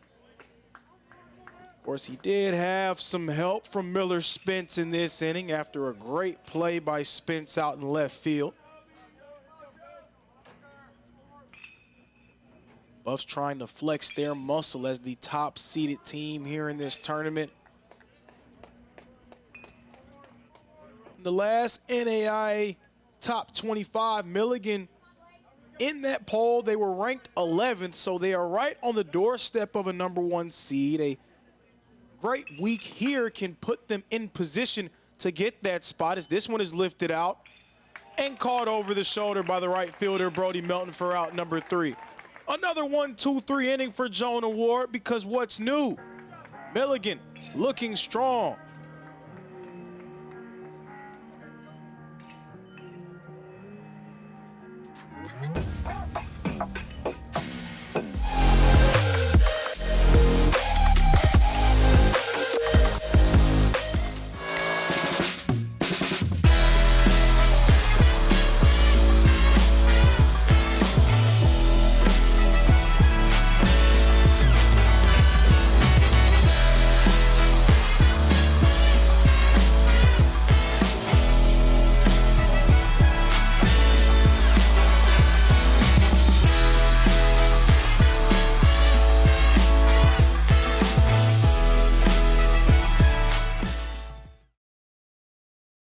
The Southeast Sports Network is now on Amazon Fire TV. Now you can download the SESN app and watch on any Amazon-enabled device, such as your Fire Stick. The easiest way to download the app is to go to our website, find the Watch SESN tab, and click Fire TV app. Then just select your device from the list. That's it. Free and easy. Your favorite teams, your favorite live streams, your favorite highlights. Be sure to engage with us. Find us now on YouTube at NSBN Sports or visit us at nsbnsports.com.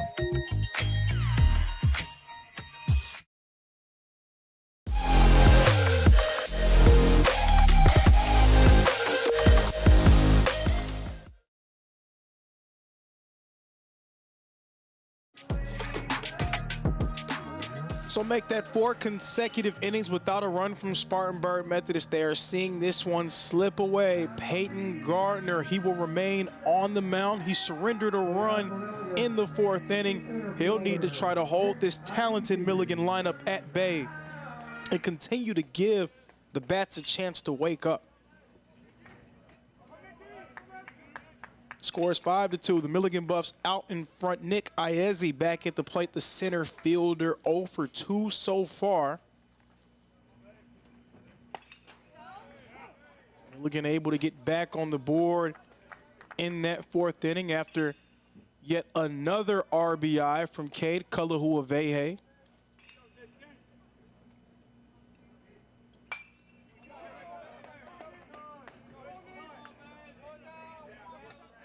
Kalahuavehe, he's up to 3 RBIs in this game. 3 of the 5 runs that Milligan has have come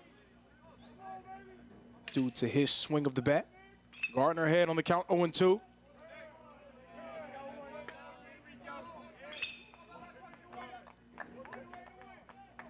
Milligan in 2024, they made the NAIA opening round. They came 1 game short of making an NAIA World Series appearance. Popped up in the air by Iezzi and goes foul. They came 1 game short of making an NAIA World Series appearance. They lost in the championship game of the opening round to William Carey. Last year, they were right in the mix for an at-large berth, just narrowly missing out on another appearance. 2024, Reinhardt and Tennessee Wesleyan, they were jostling for position atop the AAC. Milligan, they were seen as that 3rd squad. They were kind of jumped in line by the Johnson Royals this past season. Iezzi, a ground ball. He's going to be out at 1. Exesian stepping on the bag easily. But they were sort of jumped in the line by the Johnson Royals. The Johnson Royals taking their spot as that 3rd team last year. So this season, that Milligan and Johnson series pretty much deciding the regular season champion in the AAC. Milligan defeating Johnson in that series 2-1 to take the outright regular season title. We already know at this point, we can safely assume we're going to have at least 3 AAC teams in the NAIA opening round. One of the teams in that log jam we had between 4 and 9, the spots of 4 and 9 decided by only 3 games. Spartanburg Methodist, they finished atop that log jam. They're the number 4 seed. They're hoping a strong week can push them into that argument. They're trying to force their way into that national tournament. A strong weekend here can definitely help them make their case. Peyton Gardner popped up. It drops. Wyatt Heidel on board with the single.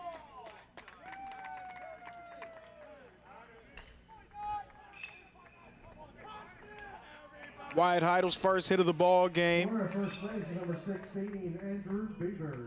All of a sudden, this Milligan offense starting to wake up, starting to make plays at the plate. They are again, looking like the team that they've been all throughout this year, one of the very best offensive units in the AAC. They have come to play here today.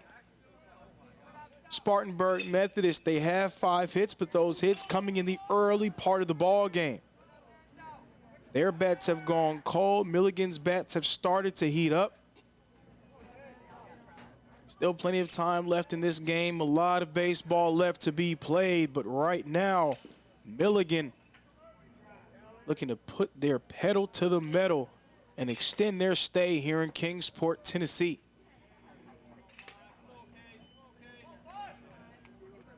Luis Quintero, the designated hitter, back at the plate. He did score a run earlier in this game. He was walked.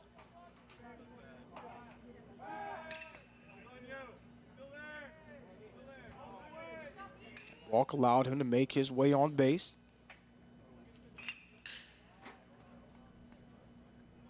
As we hear the bats cracking of the Montreat Cavaliers over to our right side. Montreat and Johnson, a rematch of their late night matchup from 2 days ago where Montreat won 11-3. They're going to have another date with the second seeded Royals. Johnson, of course, number 6 in the NAIA top 25. 3 teams in those rankings. Johnson 6. The aforementioned Milligan Buffs, they are 11. Tennessee Wesleyan, for so many years, the dominant force in the Appalachian Athletic Conference, they are sitting at 16.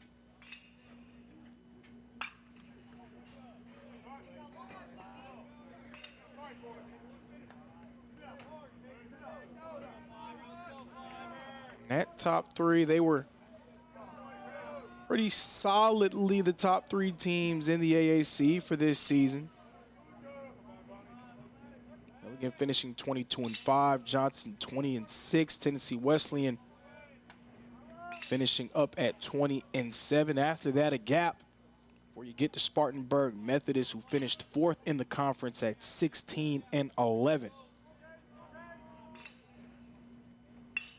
Peyton Gardner popped up over the head of the second baseman. Will the throw be made in time? No, it will not. Luis Quintero, the double.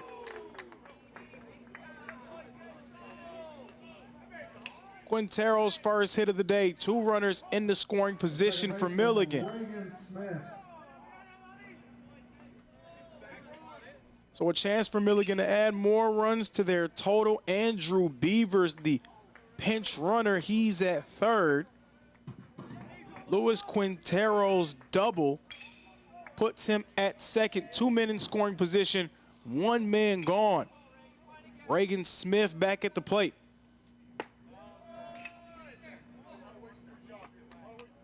Reagan Smith 0 for 1 so far on the day.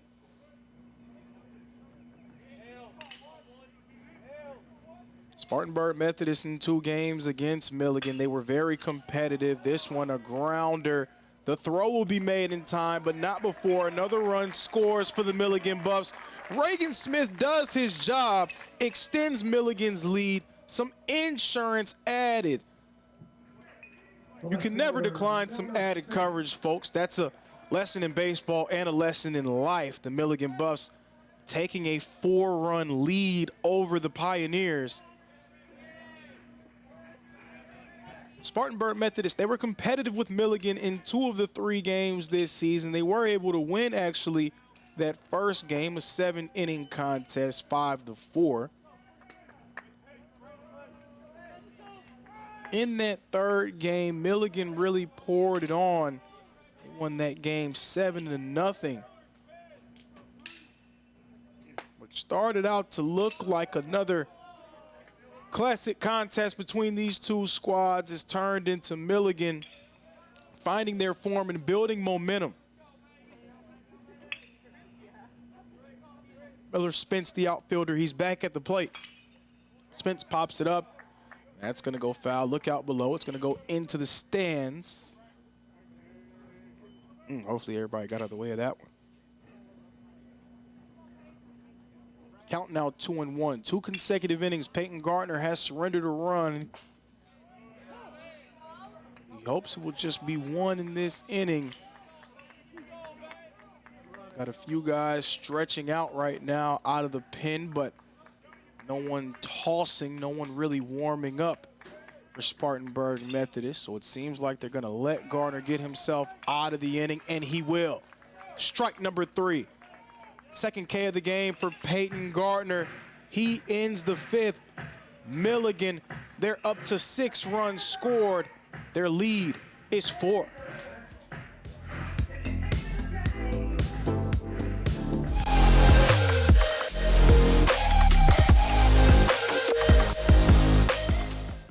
The Southeast Sports Network is now on Amazon Fire TV. Now you can download the SESN app and watch on any Amazon-enabled device, such as your Fire Stick. The easiest way to download the app is to go to our website, find the Watch SESN tab, and click Fire TV app. Then just select your device from the list.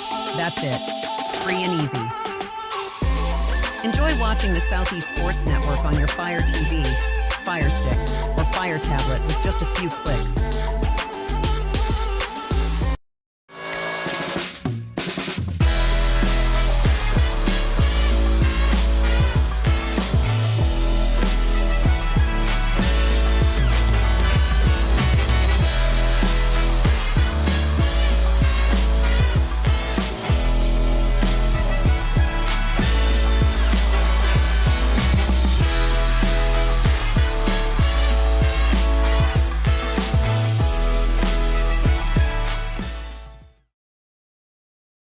The Southeast Sports Network is now on Amazon Fire TV. Now you can download the SESN app and watch on any Amazon-enabled device, such as your Fire Stick. The easiest way to download the app is to go to our website, find the Watch SESN tab, and click Fire TV app. Then just select your device from the list.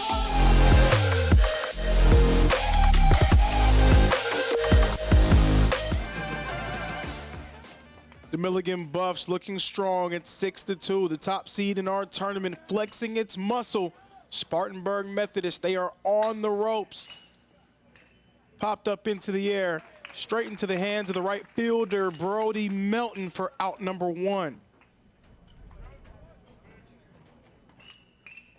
That's not what fans of Spartanburg Methodist wanted to see there. Another quick out, Dario Astudillo. Not lasting very long at all. He's going to take a seat. Jarian Pinckney, the center fielder, back at the plate. Pinckney 0 for 2 so far today.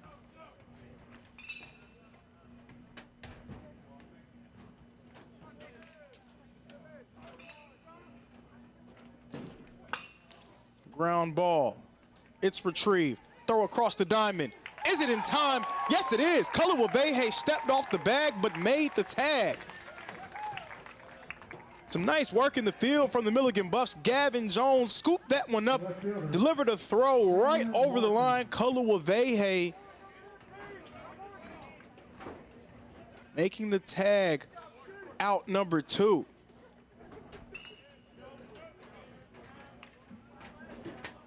Every pitcher loves to see their guys in the field making those type of plays. This one popped up into the air. Tanner Martin, but it's going to be out number 3. That was a quick 1-2-3 inning from Jonah Ward. Milligan continuing to hold Spartanburg Methodist at bay. The Pioneer offense has gone frigid, and Milligan will have a chance to add more runs to their total.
And we're back after that quick 1-2-3 inning. The Spartanburg Methodist Pioneers, they're still struggling with trying to figure out the confounding Jonah Ward. He has been dominant again after surrendering 2 early runs, 5 shutout innings in a row. The Milligan Buffs, their offense has officially woken up out of their slumber here in Kingsport, Tennessee. They have scored in 4 of their 5 previous innings and trying to let the good times continue to roll here in the 6th. We're back to the top of the order. Braxton Baird at the plate. Baird's 0 for 2 so far. He thinks bunt here. He lays it down. Is it going to go foul? Yes, it will. So Baird's going to make his way back into the batter's box. He tried to do some sleight of hand there and make his way over. Instead, he's going to have to get back ready to face Peyton Gardner again. Gardner, the reliever, he's been in situations before for Spartanburg Methodist coming out of the pen, but maybe a little bit earlier than he otherwise would have wanted, especially with Miles Corcoran having some runners on base. When he exited, Corcoran, the starter for Spartanburg Methodist, he hit 2 separate batters with pitches, 3 actually. That a large reason why he was taken out of the game by his coach. That first mound conference they were hoping would be enough to really help him get himself together and give him a chance to settle into the ball game, but he just could never settle down for his group, and a quick hook was made. Ground ball. Throwing time, out 1.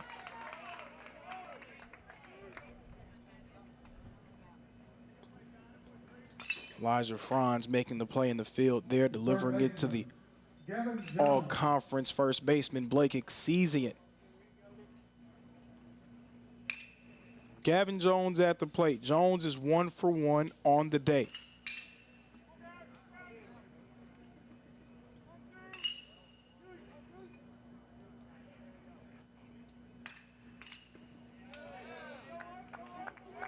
This is the Milligan Buffs team. Again, we've been expecting to see them all year long. In Milligan, this is the best season in program history. They're 39-12. Chance to post their 40th win of the season here in Kingsport, Tennessee. In a conference that's been as competitive as any over these past few seasons. Them coming out on top and taking the outright regular season title, a lot to be made of that. Have to give them credit overcoming both Johnson and Tennessee Wesleyan to take the crown.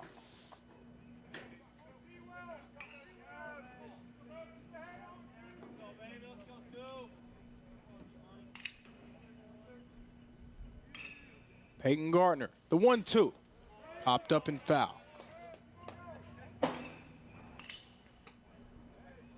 Now the winner of this game will move on to a rematch. Both teams going down to Bryan, so either way it would be a rematch. They will get a chance to rematch Bryan today at 3 p.m. Another ground ball. Another one going to Franz. Another one delivered to Exesian, out number 2. So the winner will have a rematch with Bryan taking place at 3 p.m.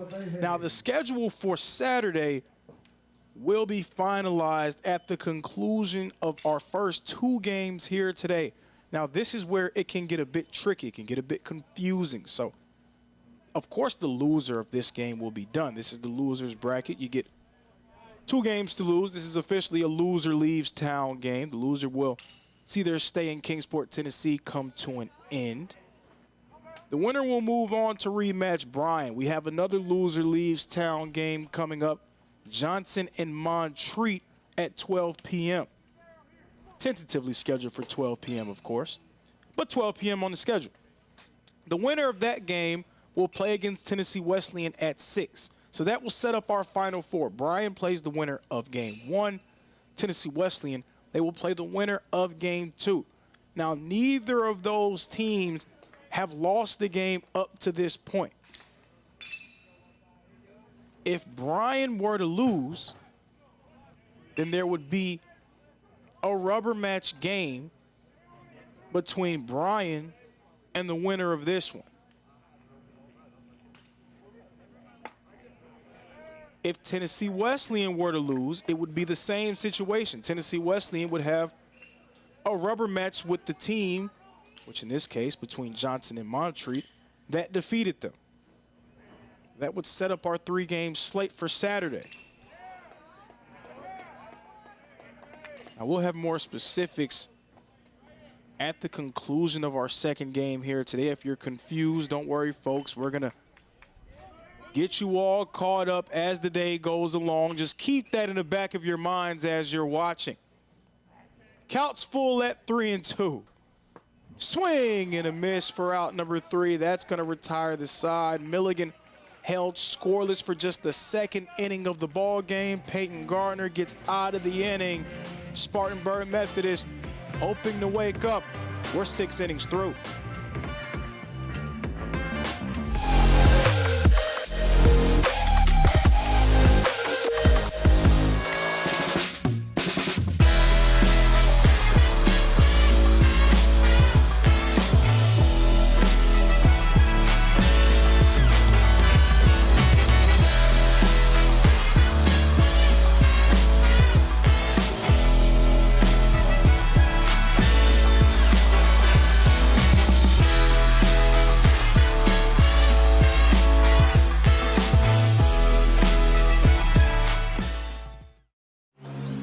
All of the ways to watch your favorite local and regional sports. Join us now on Twitch TV. You can also find NSBN on Amazon Fire TV or visit us live on YouTube as we stream games there as well. Another fan favorite way to watch is nsbnsports.com. You can also find us through our NSBN app, free to download from the Google Play Store, and Roku TV, where you can find all of our content. NSBN Sports, visit us at nsbnsports.com. Your favorite teams, your favorite live streams, your favorite highlights. Be sure to engage with us. Find us now on YouTube at NSBN Sports.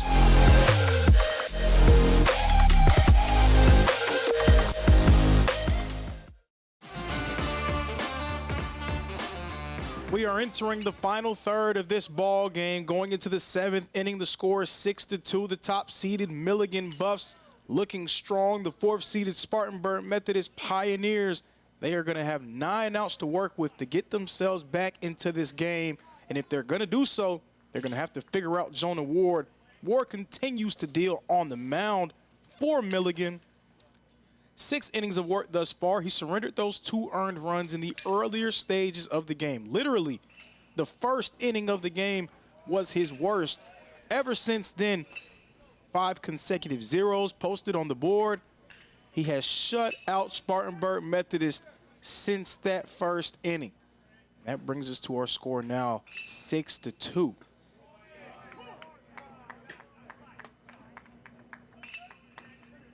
Jonah Ward, he has 6 Ks in the game. He's only had to go through 80 pitches, and in these last few has gone 1, 2, 3 in the batting order of the Pioneers.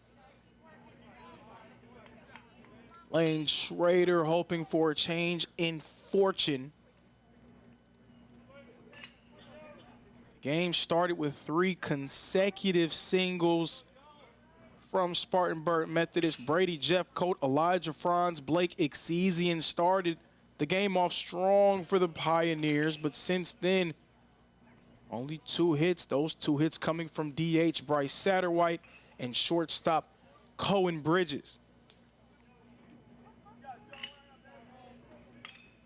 At this point, we can safely say that the game has taken on very similar tenor to the one that we had featuring the Pioneers yesterday. Their loss against Bryan 10-3. In that game, Spartanburg Methodist scored 3 runs between the first 3 innings, and then they went 6 consecutive innings without a run being scored. So fast start, sputtering finish in that one. At this point, we are seeing more of the same. This is a good lead-off battle for Spartanburg Methodist. After the quick innings of 5 and 6, they're making Jonah Ward work a little bit harder here in inning 7. He's going to need a payoff to get it done. The pitch is low for ball number 4. And that's a good battle from Lane Schrader, a leadoff guy getting on base, something that we haven't seen a ton of for Spartanburg Methodist here today. Again, very welcome sight for the Pioneers. Leadoff man getting on base for just the second time today. We're going to have a mound conference. Wyatt Heidel discussing things with his pitcher.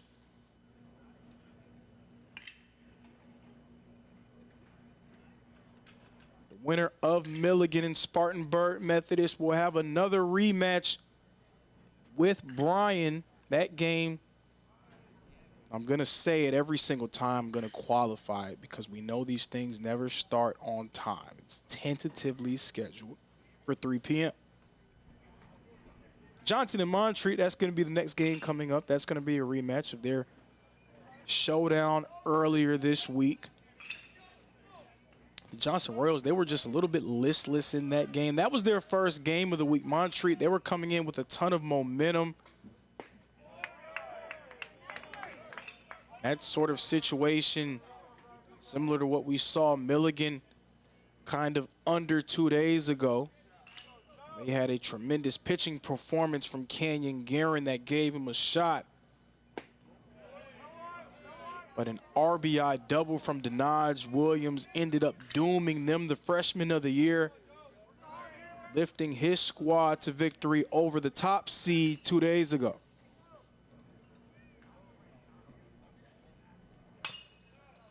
Ground ball hit. Throw delivered in time for out number 1.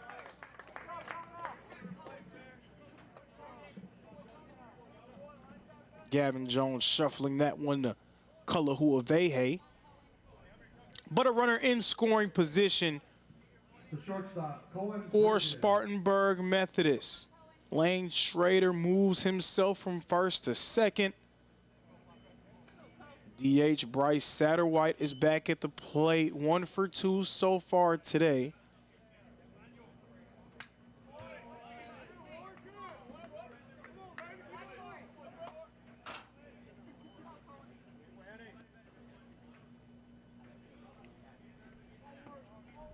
Bryce Satterwhite, that one hit a single.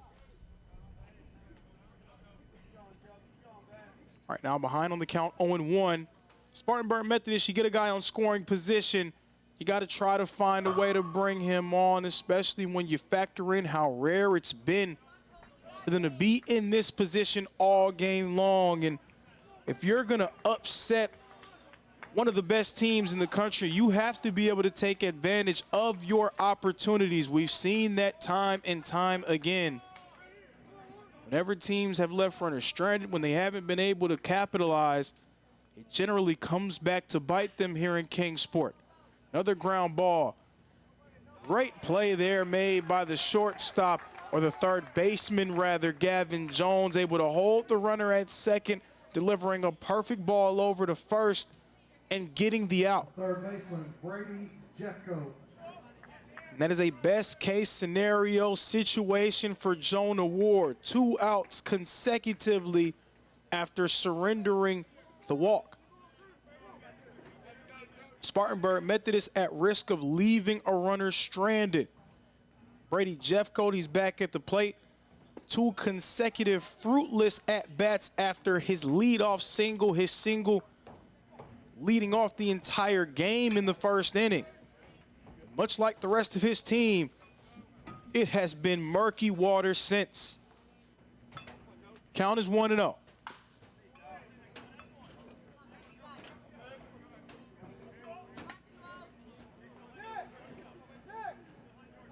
Brady Jeffcoat, he's been so phenomenal this season for Spartanburg Methodist. Lead off man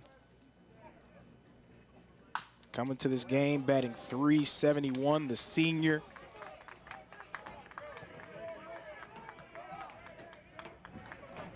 He now finds himself behind on the count 1-2.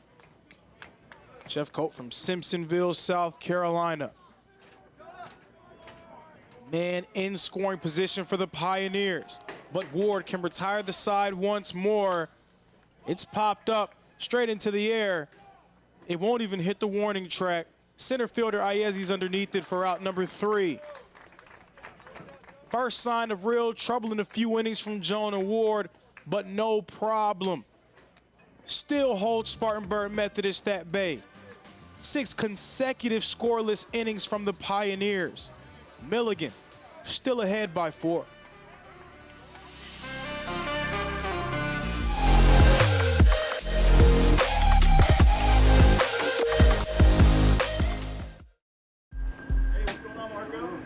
We didn't come to fix Marco's brakes because it was convenient or fast.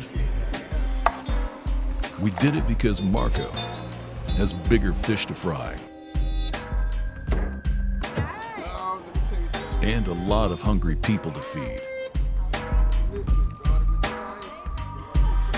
Kraus Family Ford. Passion drives purpose.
Gardner remaining on the mound. The Milligan Buff offense, they were firing on all cylinders. 2 consecutive innings with a run scored. Gardner steadying the ship a little bit in that 6th inning.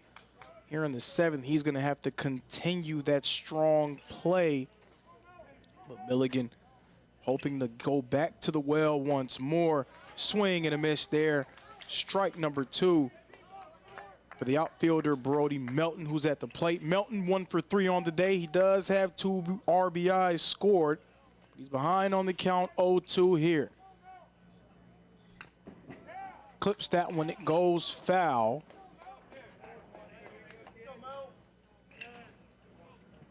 Score right now 6-2. Milligan out front.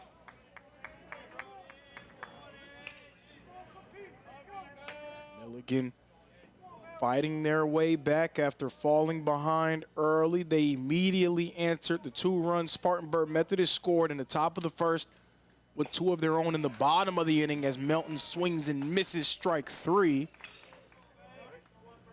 Spartanburg Methodist, since that 1st inning, they have just struggled to find a way to get to Jonah Ward. And then Miles Corcoran surrendering a few walks. He hit 3 batters with pitches that gave some base runners to Milligan early. And the Buff offense has joined the party since then. A few RBIs from the likes of K. Kalahuavehe and Brody Melton, allowing Milligan to take this 4-run lead. In a game like this where your offense is struggling, any bit of insurance that comes after just feels so debilitating. Pop-up goes into the glove of the 3rd baseman, Brady Jeffcoat, for out number 2. The catcher, Wyatt Heidel. And this is something that we saw yesterday with Milligan. When Milligan took that 1-run lead over Reinhardt, at that point, you were watching that game and you were a fan of Reinhardt coming in, you felt like you had a shot. It was 2-1. You were clinging to a 1-run lead. And then from there, you go down by 1 with the way that your offense sort of disappeared throughout the game.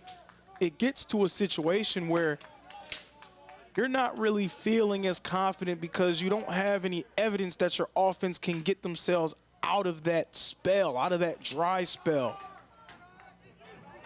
That's where Spartanburg Methodist may be at right now. They're in a situation where it's been cold for them offensively. They don't have much evidence that they can get themselves going.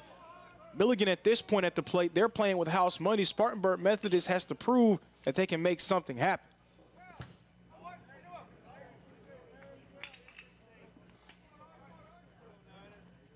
Peyton Gardner, he has 2 outs on the board, trying to secure that third one. Milligan, they already have 1 2-out rally that's occurred today. Do they have another one in them? The 1-2. Fouled off.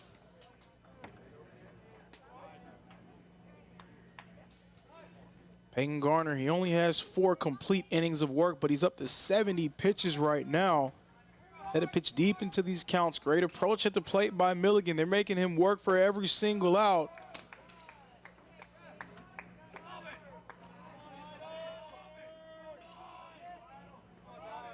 How often do we see relievers go this deep into the game? His pitch count now more than the guy who started the game for Spartanburg Methodist. That pitch a bit low for ball number 3. Fatigue of the arms, that's also been a factor here in this tournament. As the days go on and we get deeper and deeper into the bracket, it does become a war of attrition. Which team has enough quality arms to give them innings? Reinhardt, they shuffled through a few yesterday in their game against Milligan. One of their relievers unfortunately suffered an injury that forced Reinhardt to cycle through another one sooner than they otherwise would have wanted to. That threw off their coaching plans, and from there ended up having to use 5 arms in that outing. Swing, no, they're gonna say he didn't go. Wyatt Heidel staying true. It's a full count here. How important would it be to secure this out? Peyton Gardner would extend another arm, allow them to keep one fresh, and prevent them from having to go back to the pen. The 3-2 gets past the backstop. It's a ball. Heidel's at 1.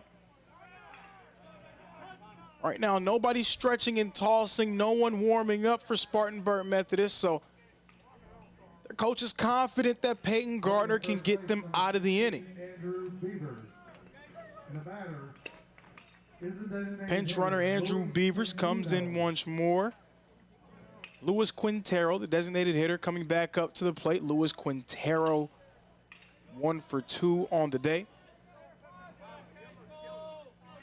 It's the first walk of the day that Peyton Gardner has surrendered.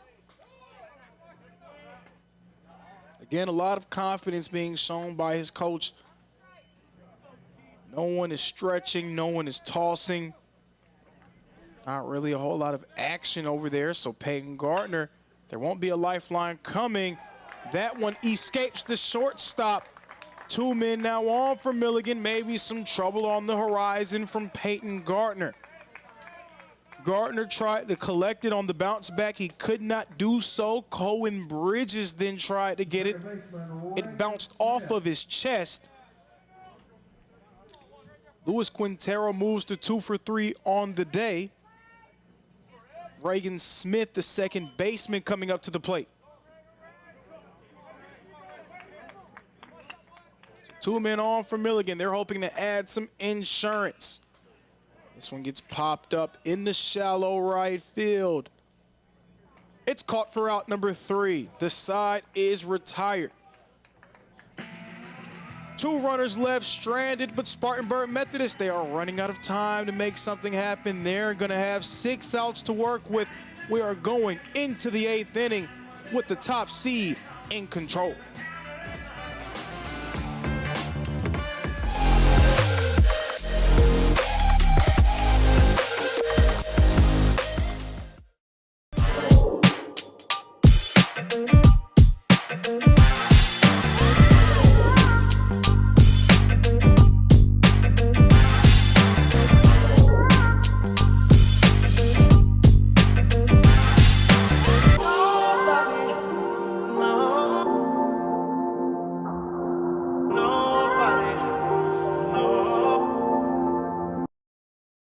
The Southeast Sports Network is now on Amazon Fire TV. Now you can download the SESN app and watch on any Amazon-enabled device, such as your Fire Stick. The easiest way to download the app is to go to our website, find the Watch SESN tab, and click Fire TV app. Then just select your device from the list. That's it. Free and easy. Enjoy watching the Southeast Sports Network on your Fire TV, Fire Stick, or Fire tablet with just a few clicks.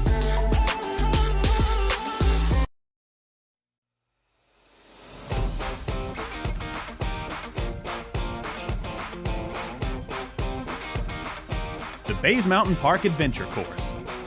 Gear up and climb the Hawk's Nest. Work together as a team to complete 4 high ropes challenges, all while suspended 40 feet in the air.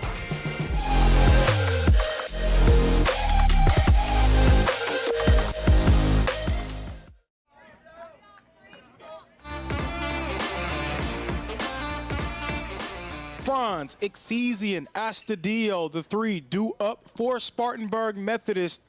Jonah Ward remaining on the mound for Milligan. This is popped up by Elijah Franz, tries to get an early jump, but it will be an early out. 1 pitch, 1 out to start the 8th inning. We've seen that on a few separate occasions throughout this game. These Spartanburg Methodist leadoff guys wanting to get early jumps on Jonah Ward. Up to this point, it just has not gone their way.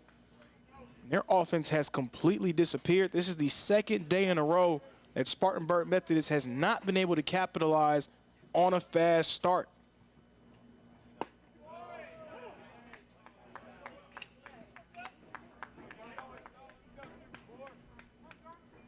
With these performances from Milligan's pitching staff over these last few days, you got to feel like Milligan believes that they're going to be playing their best baseball going into that national tournament.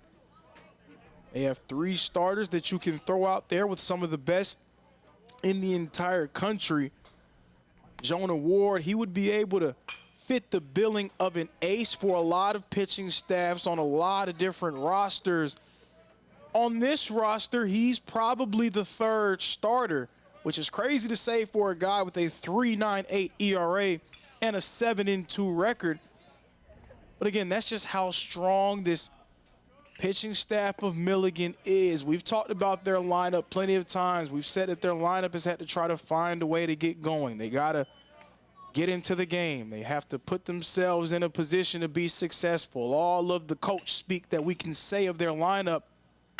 But their pitching staff deserves credit as Exesian hits one that makes its way in the right field for his 2nd of the day. Blake Exesian now 2 for 4. And Exesian probably heard me giving a lot of credit to Jonah Ward. He's trying to say, okay, that's enough, that's enough. Exesian, his 2nd hit of the day, but Milligan having 3 starters that you can throw out there and say, we feel like we have the best starter coming into this game. That's huge for a team that has aspirations of not just an AAC title or an AAC tournament title. They already have the regular season. Team that's not just hoping to win the tournament here, but also looking to make an appearance in Lewiston, Idaho later this month. This one is a well-hit ball that goes right to the hands of the left fielder, Miller Spence, for out number 2. Miller Spence has been busy so far today. A few ones getting hit towards him. He went out full extension for one a few innings ago. Spartanburg Methodist, they're down to their final 5 outs. Again, running out of time to find a way to crack the code that has been Jonah Ward. Another one popped up to left field. Another one caught by Miller Spence, retiring the side. Out number 3. Milligan's going to have one more chance to add some insurance. Spartanburg Methodist wanting to hold them down once more. We'll see if the Buffs can extend their lead.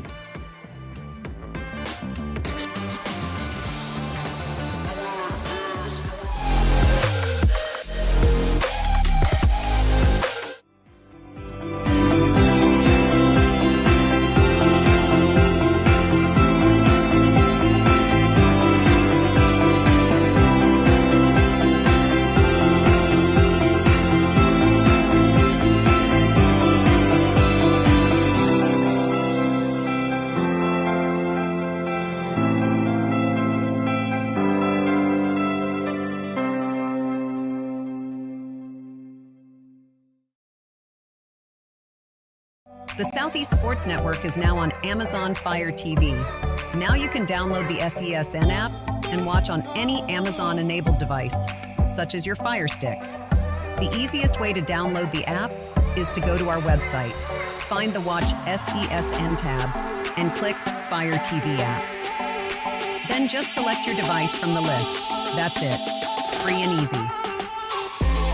Enjoy watching the Southeast Sports Network on your Fire TV, Fire Stick, or Fire tablet with just a few clicks.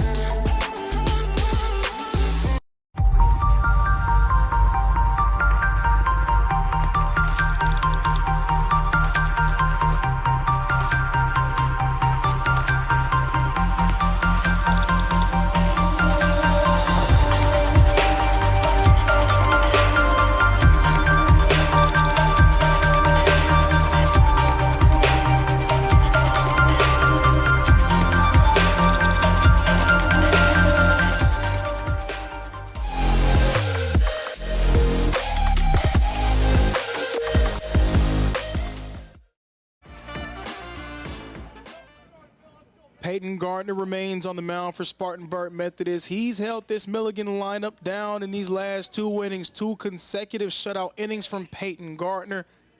He's going to get ready to face Miller Spence in the batter's box. Miller Spence 0 for 2 so far on the day, and a ground ball. Almost a nice throw by the third baseman, Brady Jeffcoat, but he leaves it behind, can't get it to Exezian. An infield single from Miller Spence. See the official scoring. Yes, they're going to call it a single for Spence. He's now 1 for 3. Spence and the Buffs taking a page out of the book of the Spartanburg Methodist Pioneers. Spartanburg Methodist, they've had a few chances to get early hits off of Jonah Ward. They've tried to jump on these initial pitches. Just hasn't really gone their way. Haven't seen Milligan take on that early attack approach much in this game, but Miller Spence using it to get on board. 1 man on for the Buffs, and we're back to the top of the order, Braxton Baird. Baird still searching for his first hit of the ball game. He has found his way on base 1 time today. He does have 1 run scored as well. He was walked in the first inning. And he was one of the 2 runs that eventually scored. He lays down a nice bunt, and he's gonna make it to first. The bunt not just doing its job of advancing the runner, but Braxton Baird laying it down so perfectly that none of the infielders could get a chance to get to it before he was safe at 1.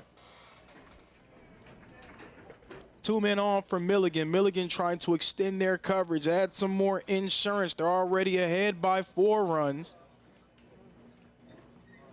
Trying to make it at least 5, and we're going to have a conversation. The entire infield, not the infield, the men on base as well as the batter, discussing things with their coach for Milligan. And the backstop, Dario Astudillo, will use this chance to speak with his pitcher, Peyton Gardner. As everyone has a conversation, we're going to take a look at our schedule for the rest of the day. The Milligan Buffs facing off against Spartanburg Methodist currently, Johnson and Montreat. A game that, again, tentatively scheduled for 12 p.m. Likely a little bit closer to 12:15, 12:30. Keep it locked here on SESN. We're going to have it as soon as it does begin. Brian's going to play the winner of this game. That will be game 3 of our day. Tennessee Wesleyan will play the winner of our next game, the winner of Johnson and Montreat.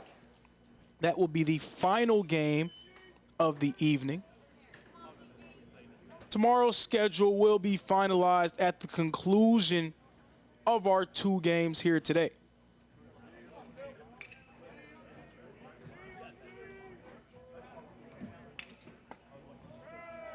See there, Gavin Jones, the third baseman, was thinking about laying down the bunt there. He showed it. No outs on the board. Milligan may be looking to go to the small ball option, see if they can advance the runners. Jones again showing bunt, but it goes foul.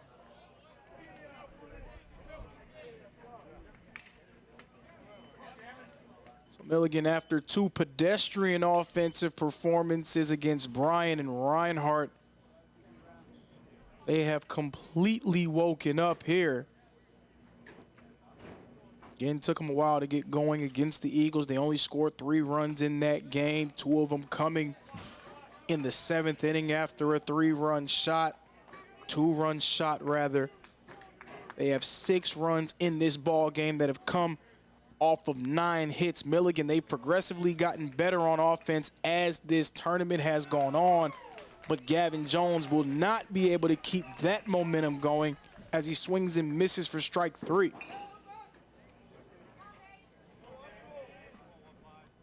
Fifth K of the morning for Peyton Gardner. Score is 6-2.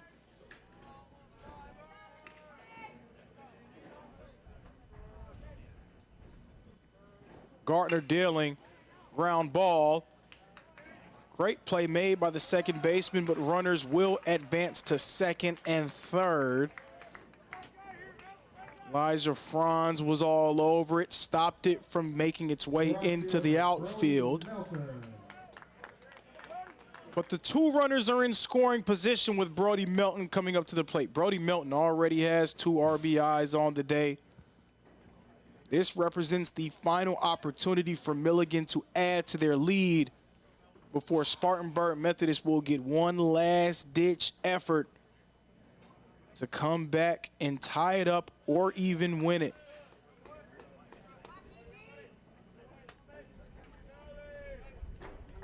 Spartanburg Methodist, their offense has gone completely cold in this game. 7 consecutive shutout innings thrown by Jonah Ward.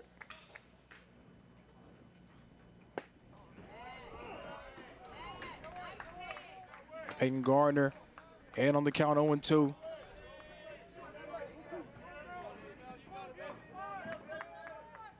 Two runners on. Can Brody Melton help Milligan add to their lead? A chopper goes foul.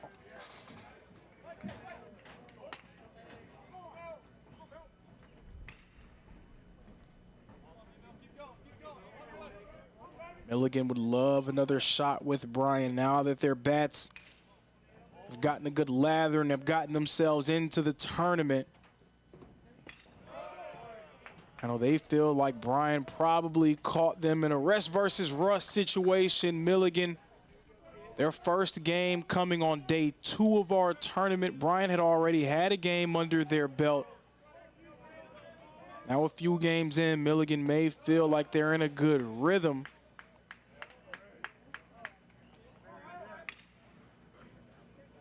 Meanwhile, Bryan just sitting pretty right now at 3-0 so far through the AAC tournament. The 6th seed. Strike 3, another K for Peyton Gardner, his 6th of the day. Spartanburg Methodist, they're gonna have one last chance to get back into it. Can they do it? Find out in a few moments.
push it.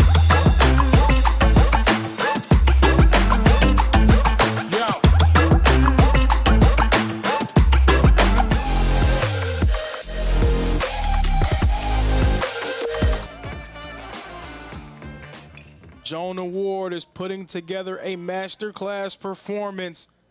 Tanner Martin at the plate. Lane Schrader and Bryce Satterwhite will follow him. Spartanburg Methodist, they are down to their final 3 outs, or their stay in Kingsport, Tennessee will come to an end.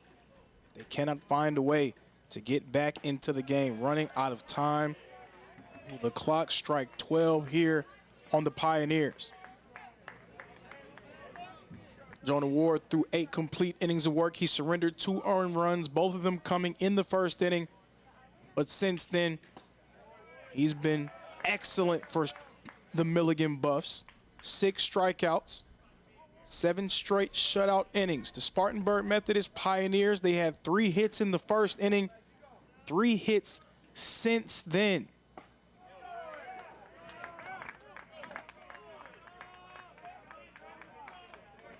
For a team that had an offense that could compete with the best in this conference, this would be the 2nd consecutive game that Spartanburg Methodist would see that offense disappear. Swing and a miss. Strike 3, out number 1.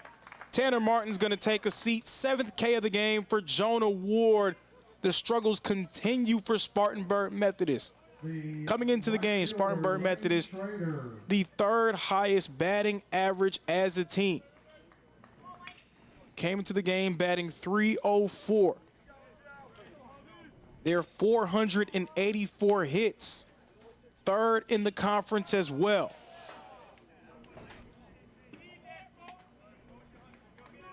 Simply put, this just has not been the same team here today.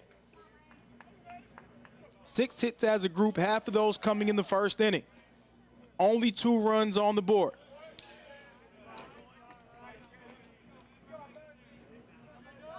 After posting a dominant 9-1 performance against Columbia International on Tuesday, they only scored 3 runs against Bryan College yesterday.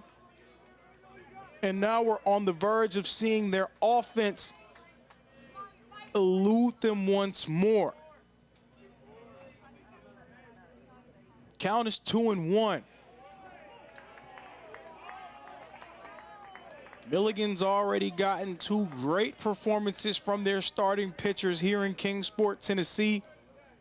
Canyon Guerin went 8, surrendered 1 earned run. Jack McLaury went the whole way. Swing and a miss, strike number 3. Jonah Ward's 2nd strikeout of the inning. He's 1 out away from securing another win, what would be his 8th of the season. The designated hitter, Bryce Satterwhite. Jack McLaury went the whole way and had a complete game victory over the Reinhardt Eagles. Jonah Ward on the verge of doing the same. Bryce Satterwhite, the DH. He's 1 for 3 on the day. Watches that first one go for strike number 1. Swing and a miss there for strike number 2. Milligan looking to stay alive. Spartanburg Methodist down to their last strike. Strike number 3. Out number 3. That's the ball game. The Milligan Buffs will move on. They will play later on today. Spartanburg Methodist sees their season come to an end here in Kingsport, Tennessee. A valiant effort from the Pioneers, but they just could not figure out the confounding Jonah Ward. Jonah Ward, an absolute stellar performance. He goes all 9 innings. He gave up 2 early runs, but since then, 8 consecutive innings without a run scored. Jonah Ward shut down the Pioneer lineup. One of the most talented lineups in the AAC could not find a way to overcome that arm of Ward. Meanwhile, the Milligan Buffs, the top seed in our tournament, they have worked their way through the losers bracket, and they have a date with the Bryan College Lions coming up later on. Milligan, they're going to have to lick their wounds. They're going to take a quick break. They're going to watch our next game, and then they're going to be right back on the field, hoping that they're going to have a chance to continue their stay in Kingsport, Tennessee. From our entire crew, I'm Lorenzo Robinson. I want to say thank you so much for joining us here for Game 1. Please be sure to tune in for the second game, but if this is your last time joining us for the day, I want to say thank you, and we will see you next time.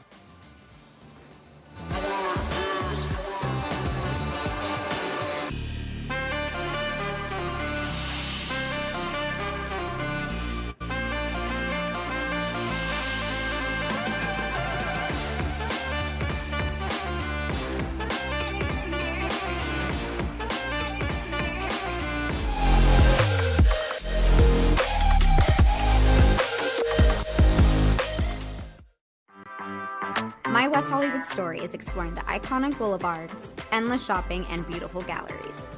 Inspiration is endless in West Hollywood. The neighborhood tells stories of established and emerging artists. You will find fashion and styles from all over the world here. A California sunset is the perfect way to end our day. We will take VIP tickets to this show every night. Our vacation is just getting started. This is our West Hollywood story. Come and find yours.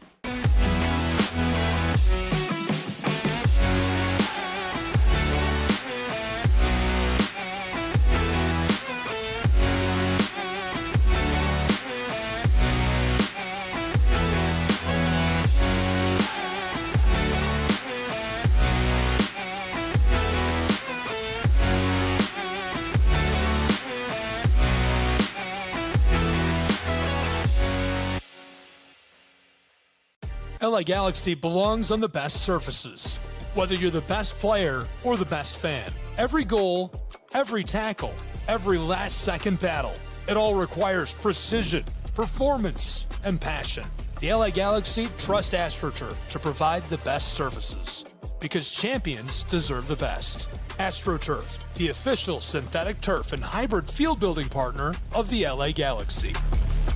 My dad was a farmer.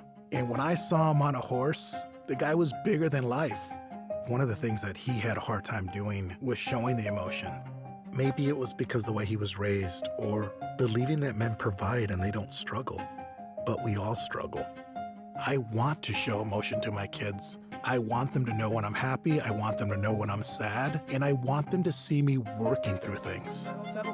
The biggest reward I get from being a dad is watching my kids accomplish a goal, watching them light up. Nothing brings a bigger smile to my face. So I make my kids a priority. Whether it's hitting a baseball, a dance rehearsal, you name it, I'm there. They're gonna remember that they grew up loved. Be brave. Be there every day. And allow your kids to know that it's okay to struggle. That even dad doesn't know the answer sometimes, but we're gonna figure it out together. Firearms are the #1 cause of death among kids, but we know that healthcare workers can make a huge difference. This is why prevention is absolutely critical. It starts with listening to the community, leaning in on those conversations to better inform what is the approach that you want to take. You are the champions for change. You can be the catalyst for integrating firearm injury prevention strategies into your practice and really benefiting your community. Let's agree to agree that we all have a role to play in ending this crisis. In Major League Baseball, you could dream with no limits. You could become your hero, steal the show, or even start a new club. You could meet the moment and exceed the hype. You can write a new chapter of history and let your city dream again. This season, anything can happen. Everyone has a ritual, that small thing that keeps us focused. A habit we never skip to clear our minds and elevate our performance. But what do you do to keep your head in the game, to drown out the self-doubt and support your mental health? Because being your best isn't just about taking care of your body, It's about taking care of your mind and mental health. Discover the resources you need to keep your mind focused and your mental health a priority.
Our South Carolina story is told through love. We always felt the need to take a moment for ourselves, and the ocean has always drawn us closer. Charleston was such a romantic destination, with its ancient oaks and beautiful walking paths through town. But we love hiking too, and Greenville gave us a perfect view. This is our South Carolina story. What's yours?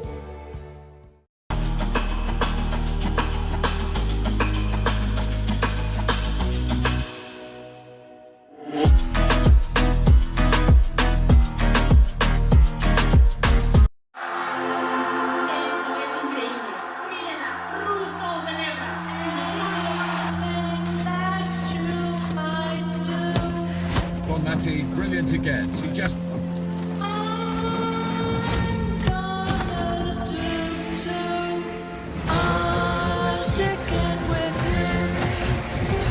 Preparations have begun as the world's best players set their sights on the tournament.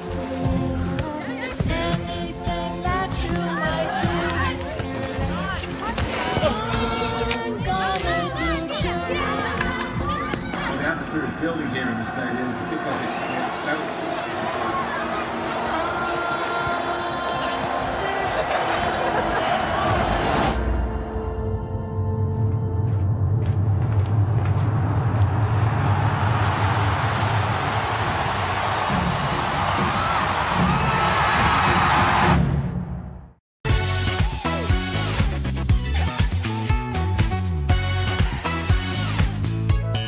Well, it means a lot to the community. It means enhancing the community.